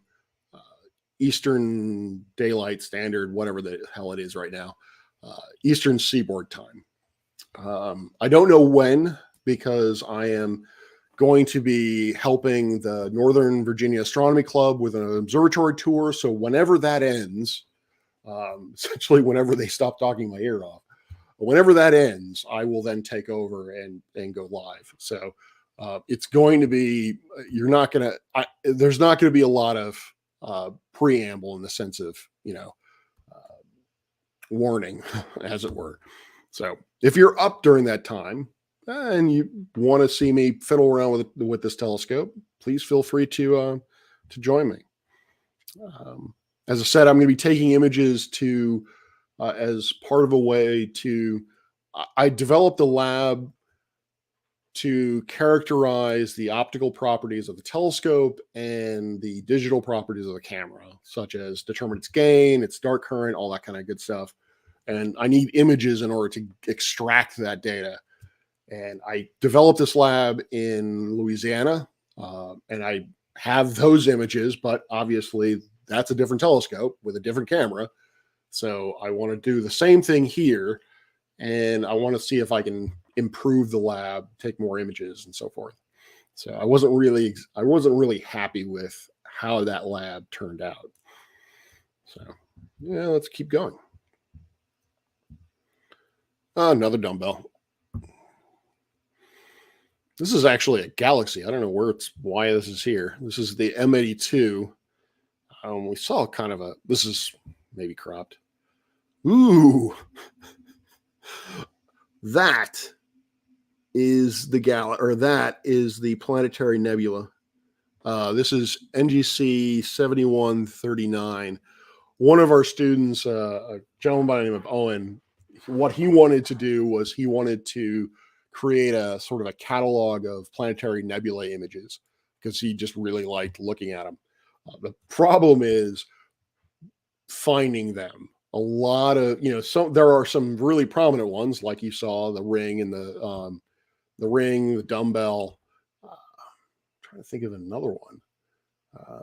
The little dumbbell, but most planetary nebulae are faint because, while they're not intrinsically bright to begin with, they're because of their diffused larger shape or larger size, and they're also far away. So, yeah, finding them finding some that we can actually image in our sky is kind of tricky.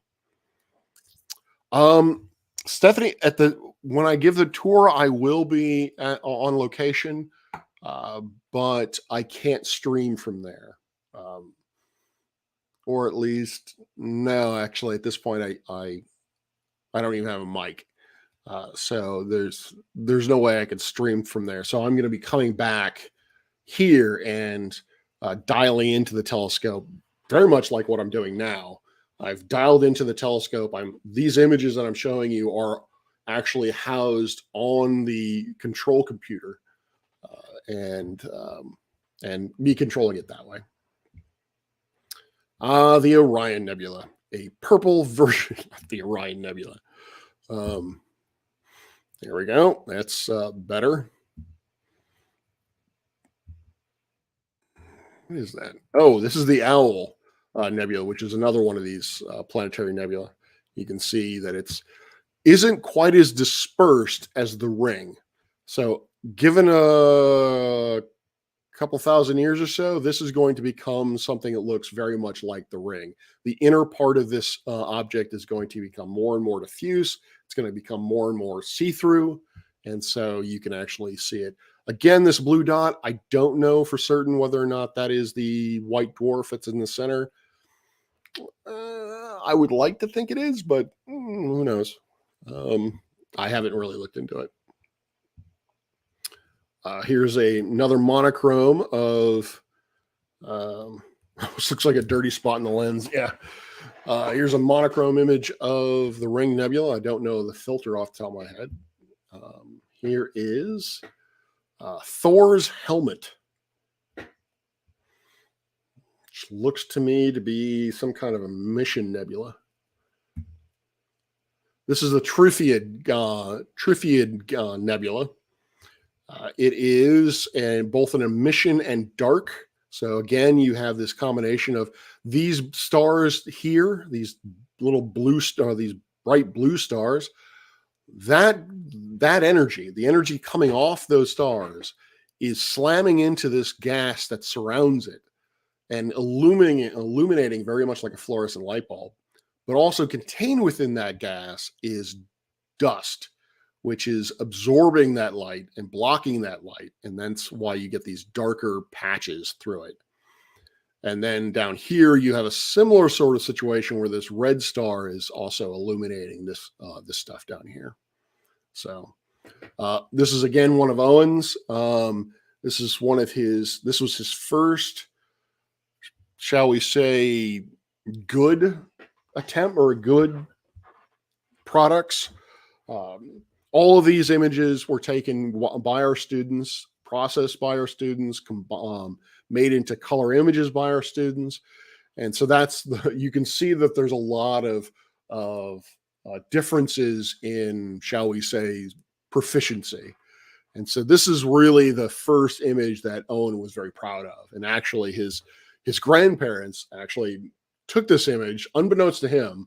He showed them the image. They had somehow managed to get a hold of the data file, and they created a canvas picture out of it and gave it to him for Christmas, birthday, something like that. So he's very proud of that image. I'm hoping that I can get this reproduced and we can actually make it, turn it into posters or something like that for sale. And that's it. So I'm going to kill that. I'm going to bring my lovely not shaven face up. So a dark nebula is a dust nebula without the glow. Yes, that is what a dark nebula is you have, there's a great, I can't remember where it is. If I remember, next time I'll try to get an image out of it, but there's a quintessential dark nebula where it literally looks like a hole in space. You have this, around it, you have this beautiful star field filled with stars. And then right in the center, you have this irregular void where there are no stars at all.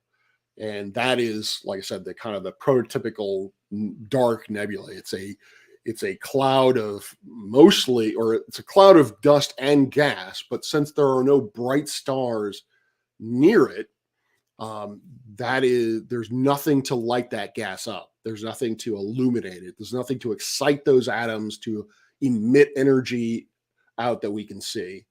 And so that gas is not visible. And then the background stars, you can't see those background stars because the dust is absorbing all of that light that's trying to punch through that thing. So, yeah.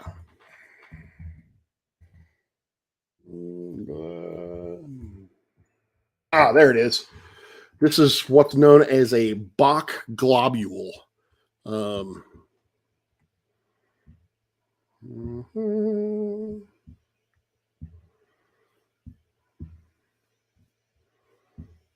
of course, let's go to Wikipedia. Oh, I love this one. All right, now hold on. I'm about to show you my favoriteest nebula of all time,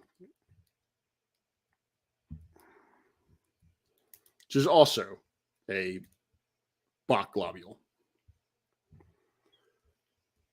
Behold, The finger of God.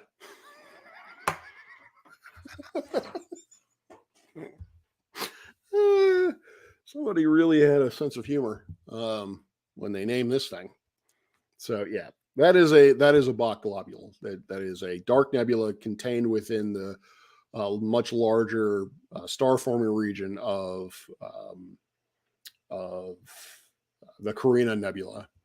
Well, what's happening here is that when this cloud was this cloud, the entire cloud really is collapsing under its own gravity. And because certain portions of the cloud were a little bit more dense than other parts, because the universe is uh, homogeneous on a large scale, but certainly not homogeneous on a small scale. And so parts of this cloud were a little bit denser, and so gravity was able to bring some of this material together. But this material isn't massive enough for any stars to be forming within it. Over here, though, this little dude, this is called a proplyd. That is actually a embedded protostar. So right in that, that tip of that, what's it called? Tadpole looking thing. There is deep within that cocoon of dust is a star that is currently forming, even as I describe it to you, given light travel time and stuff like that. All right. It seems I need to pay attention to what's going on in my chat, I guess.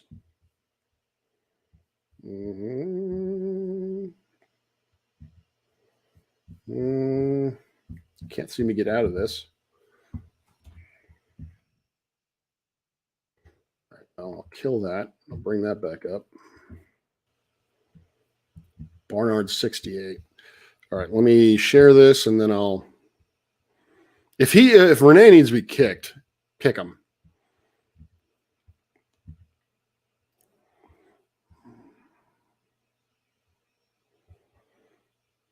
Oh, all right, Renee, you're just copy and pasting. All right, that I got not so much of a problem with. It's if he starts calling people, pedos or whatever, then by all means kick him. So here's what I was talking about. This is when I think of Dark Nebula, this is what I think of. This is called Barnard 68, and like I said, you can see this is only a 410 light years away. You can see this just immense field of stars, just all over the place, except right there. There is so much dust located in that part of space. And its diameter is fairly tiny. It's only about 2 million or 2 trillion kilometers from one side to the other, which is probably one of the reasons why it is so dramatic.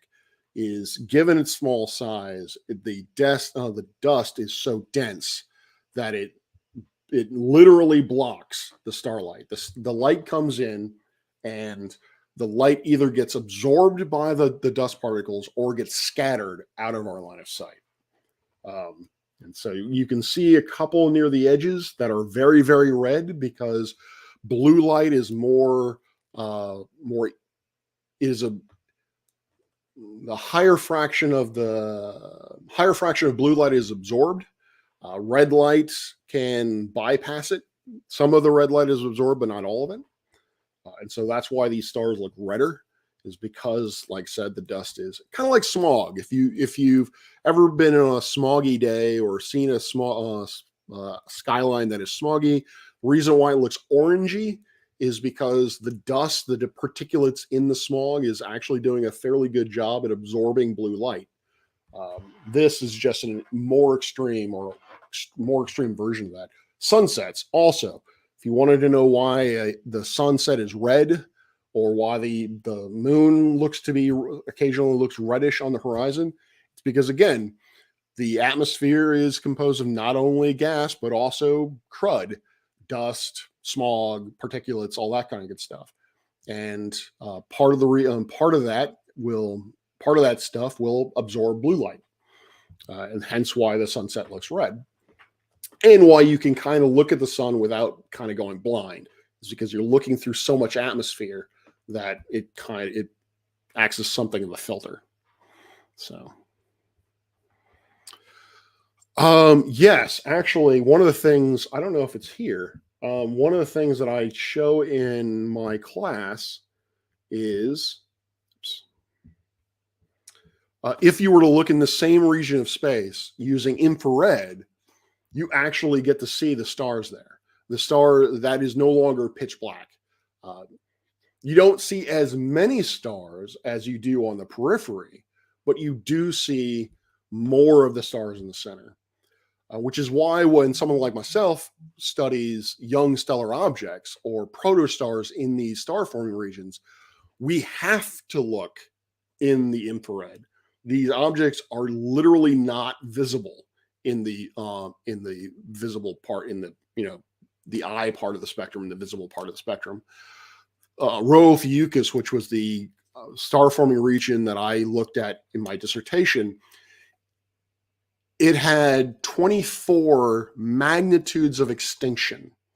So to give you an idea what that means is if you took a first magnitude star like Sirius and you stuck it in Rho Ophiuchus, it would then become a 24th magnitude star or 25th magnitude star.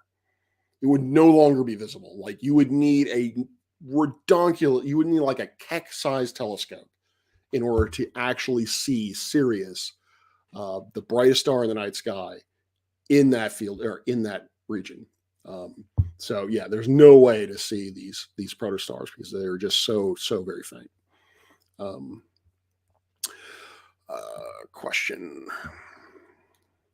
Are the nebulas that glow lit from behind or from in front? Actually, more than likely, they're lit from within. So you've got to remember, it's very easy to lose the perspective that what you're looking at is in fact a 3D object. Obviously in these images we see, it's very easy to kind of think of these as flat things where you have something in front or something behind. But in many cases with emission nebula, what you have is that the stars are actually embedded within. A great example of that is the Orion Nebula, specifically the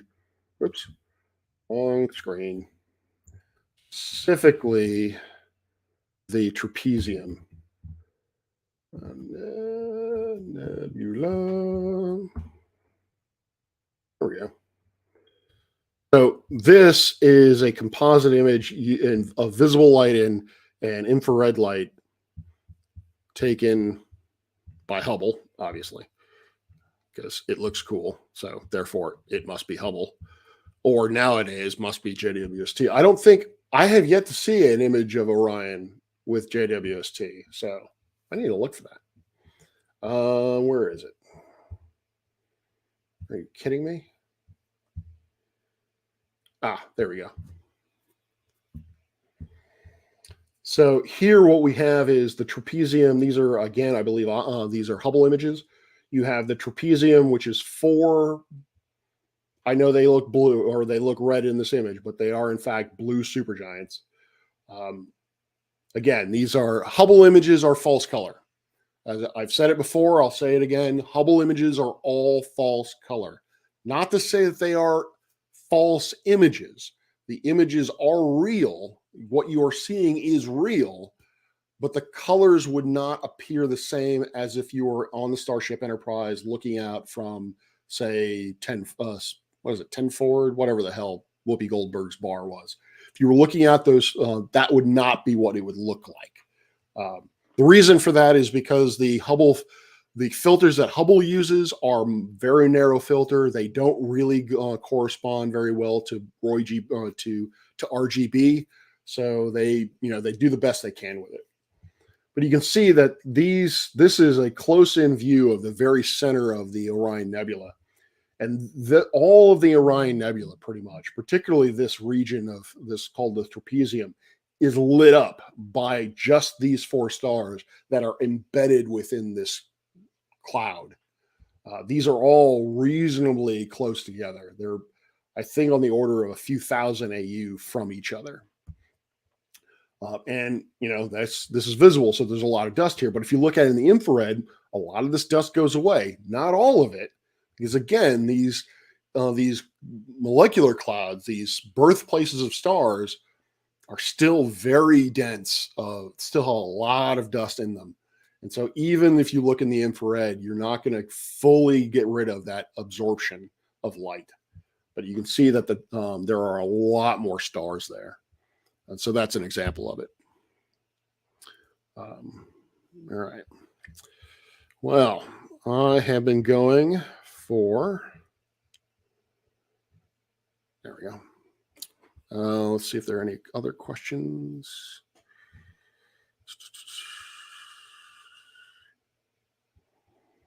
Last night in the asteroid hunt, I got down. Oh, wow.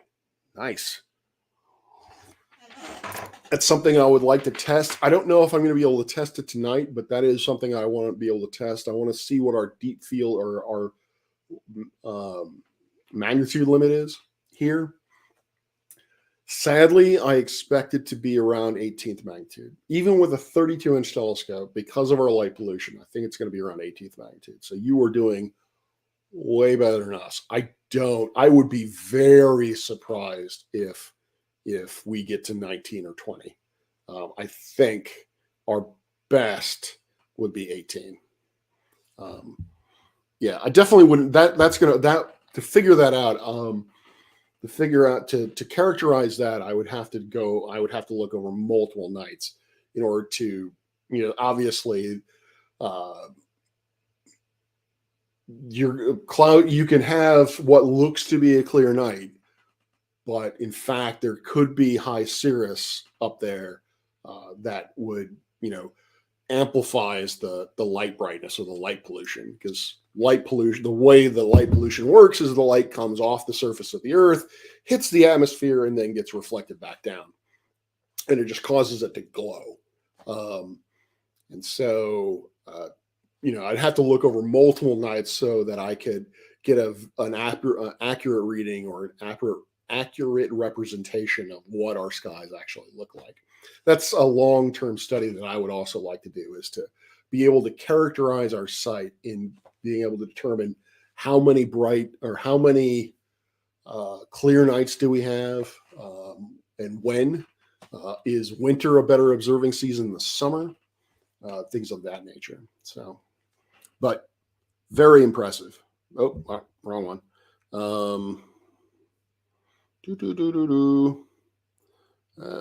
Yes, what Judy said, very, very impressive. I am streamed it last night. I will have to go back and look at it. Not many meteors, lots of satellites. Bob, that's just going to get worse. Sadly, that's going to get worse. One of the, at the risk of repeating myself, one of the things that I have mentioned before, I actually gave something of a talk. I wasn't really happy with the talk, but I gave a talk on this, on how our night sky is getting kind of destroyed. Our night sky is becoming endangered, not from light pollution, but from satellite pollution. The statistic that I like to quote is, this was in 2002 or 2022. If you counted up all of the satellites that were launched from Sputnik in 1959 all the way up to the beginning of 2022, that is the same number, approximately. That is the same number of satellites that was sent up in the year 2022. The growth of satellites in orbit is becoming exponential. Well, is exponential. Starlink is only getting started. They have a proposal for 40,000 satellites. I think at this point they have a few thousand up, so they have a long way to go. OneWeb, which is a UK endeavor, they're going to have, I think, like 6,000 satellites, and not about a tenth of Starlink, but still 6,000. Amazon is going to get into the business. So, Bob, enjoy your skies while you can. And actually, if that might be something you want to look into, or maybe kind of try to keep track of, is just how polluted is your sky over time. I know of. I actually have. I need to find it. I don't know if you'd be interested in doing this, but I need to find it. There is a website that some astronomers have pooled their resources. This is not really organized very well, but a few astronomers have gotten together and said, hey, we need to catalog this shit. We need to have evidence that these satellites are screwing us up. And so you can, it's a site where you can post images that have been affected by satellite streaks. So if you're interested in that sort of thing, I will look. I will try to find it, and I will send that along to you. Rachie, you're here. I was just talking about you, and sadly, I am actually wrapping up. I know that you had mentioned that you would be available today, but I managed to get early. Not to bore you, I'm nocturnal as always, so I'm actually at the end of my day. I need to actually go get to sleep before because I have a tour to give tonight. I will be going live tonight, as I've said a couple times now, around midnight my time, playing with a telescope. So, so yeah. So unfortunately, we will have to postpone your coming onto my stream. Again, I would really love to have a chat with you. Stephanie, if you would like to have a chat online as well, we can certainly set that up. I know I Can Science That had just recently reached out to you in the comment section, so I will give him dibs on that.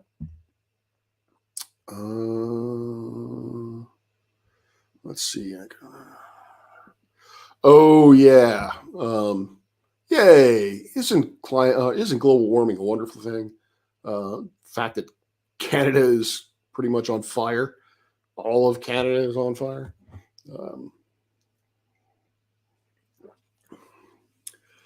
I have the worst luck with meteor showers to the point that I no longer pay attention to them. I have tried nearly 20 times to go to a sky and watch a meteor shower.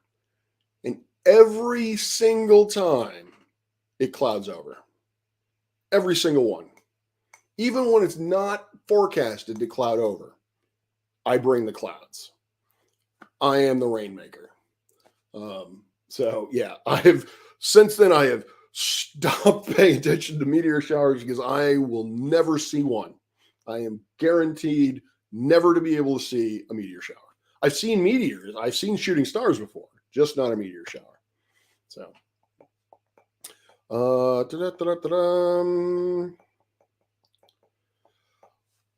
what absolute garbage. Mr. Cheswick, would you like, I will stick around for 15 minutes, Mr. Cheswick, if you would like to ask me any direct questions. Let's see. I have questions, but I get garbage, nonsensical answers that defy the laws of nature. Yeah. Them sound like fighting words. Actually, no. Mr. Cheswick, I don't know if you are familiar with this channel or not, but I have had a number of conversations with people who believe the Earth is flat, or just are skeptical that it's a globe. If you would like, please email me, and we can actually, have that chat. We can have a long discussion about. We can have a long discussion because I'm very curious as to why you would label what I'm saying as garbage. That seems to be fairly harsh. Not that you were telling me that I'm wrong. You're telling me that it's garbage. or nonsense, which again seems to strike me as a bit extreme. Um, yeah, Stephanie, like I said, Matt did ask first, so if you want to do that sort of thing, I would definitely talk to him first. But you are more than welcome to come on my channel and have a discussion, as I'm saying to Mr. Chedwick. Let's see here. Professor Parks, question 1. Can you show me any evidence of the oceans of Earth bending around a ball? Mr. Cheswick, you know what I'm going to say to that. It starts with sat, ends in light. Takes in pictures of that. So really, with respect, let's not play that game. I'm sure you've been around long enough to know what I am going to say as evidence. And I know what you're going to say in response. You're going to tell me those are fake, that we have not been to space. You may even say it's not possible to go to space. So if you bring up the black swan, I'm going to come back with refraction. So let's not waste each other's time and actually have a real conversation and not go over the things that have been talked about in flat earth forums and on debunking channels for years now.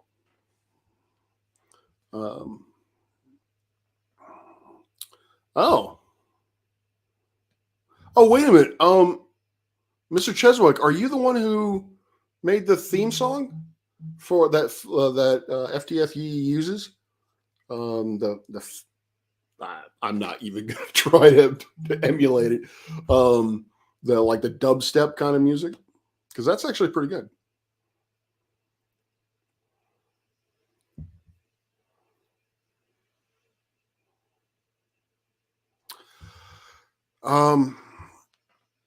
Again, Mr. Cheswick, that is disingenuous to say.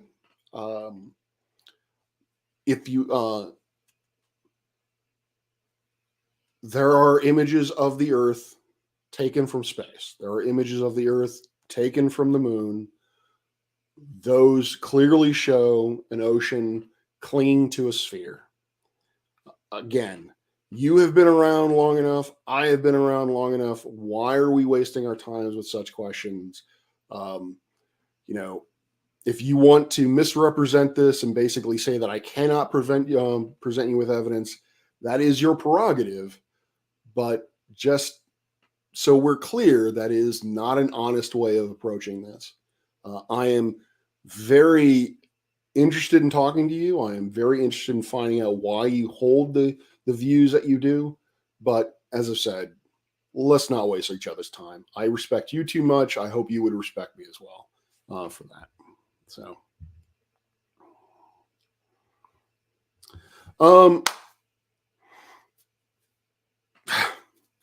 I am not. I am not so quick to label people as lying. I will give folks the benefit of the doubt until that benefit is run out. So there are only a few folks in the flat Earth community that I would definitively call a liar. That I definitively believe these are individuals that know the Earth is not flat, or at least know that the things they are stating as facts, they know them not to be facts. There are only a handful of those people that I know of.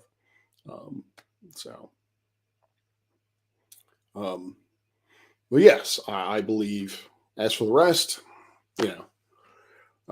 and I will also go on the flip side. I will say that there are only a handful of flat earthers out there, or globe skeptics, however people want to define themselves or identify themselves as these days.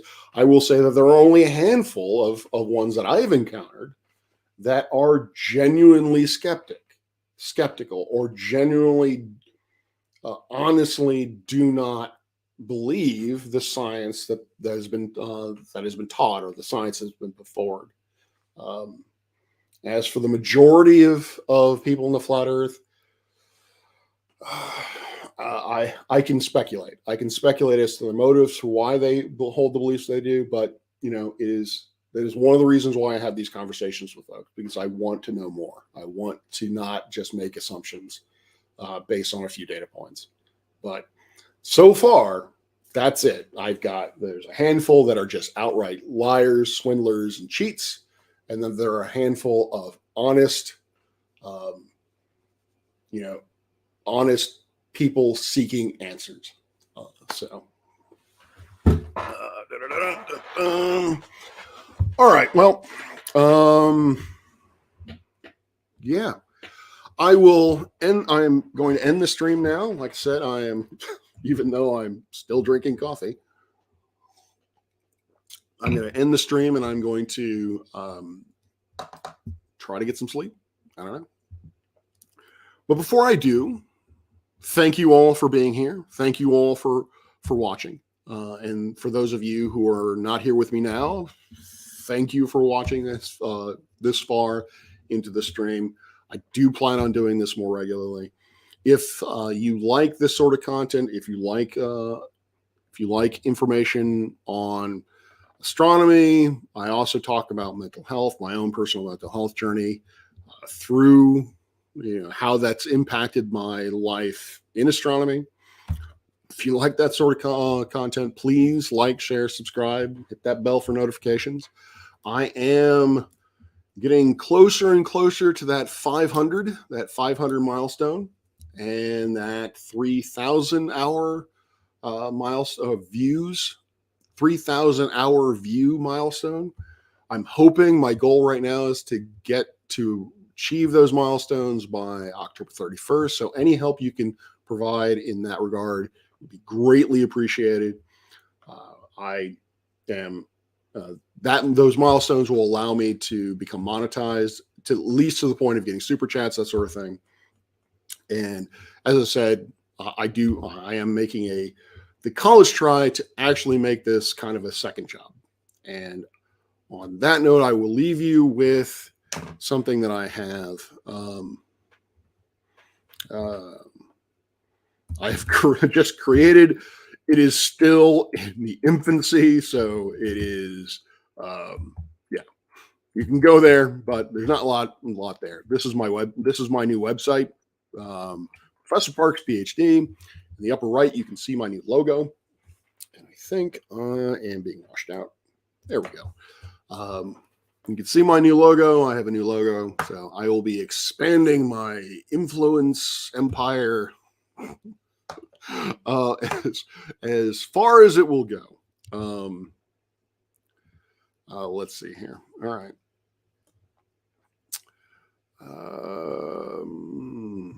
Mr. Shezwick, me and the professor have equal knowledge about lights in the sky, i.e. nothing.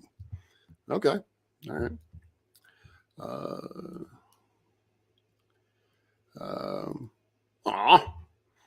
Thank you, Rachel. Okay. With that, I wish you all well, and peace out, clear skies, and I will see you next time. Tomorrow, I can't never seem to just shut up and leave you folks. I must give you more. I must hang out longer. So tomorrow I will try to be doing a mental health post, as I like to do on Mondays. But so on the docket right now, I'd like to chop up the conversation I had with Iggy that I had on Friday into smaller, more digestible hour-long chunks. As I said before, the third hour I think is my favorite. It is really where we start getting into why Iggy believes the things he does. The Illuminati is in there. It's really interesting, actually. And I have a couple of science talks that I want to present. One of them is by yours truly. It is a talk on women in astronomy. What I do is I highlight the the achievements of, I think it was 5 women in astronomy, going from Caroline Herschel all the way up to Jill Tarter, who is still thankfully with us today and is the director of the Search for Extraterrestrial Intelligence, to bring it back full circle to the topic of aliens. I plan on putting that out in the next couple days. I also have another talk. I was looking through my archives and I realized I have a lot of science talks that I could provide. And so I will be providing the next in the Evening Under the Stars series. I don't know which one yet. So yeah, stay tuned for that. That'll be in the next, like I said, a couple of hours. Oh, and also what I'm going to be doing is we, as I may have said before, we have become, our department has gone into a partnership with the Pearl Project Institute to create the Interstellar Dreams Space Center. And this summer we had our first pilot program where we brought in middle school students, and they were given a theme like going back to Mars or the moon or studying the sun, and they were tasked with not just developing missions for living on Mars or living on the sun, or sending a satellite out to study the sun, but also how to advertise it. They created websites, they did that sort of thing. And lastly, they had press conference. They had a press conference to talk about their achievement or what they did over the week. And we have those recorded. So I have permission to edit those and put those out. And so I'm going to be putting them out both on my channel and also on the GMU Observatory channel. So I'm very excited about those. My involvement was actually fairly minimal, but it just the press conference and the things that these kids came up with is just fantastic. So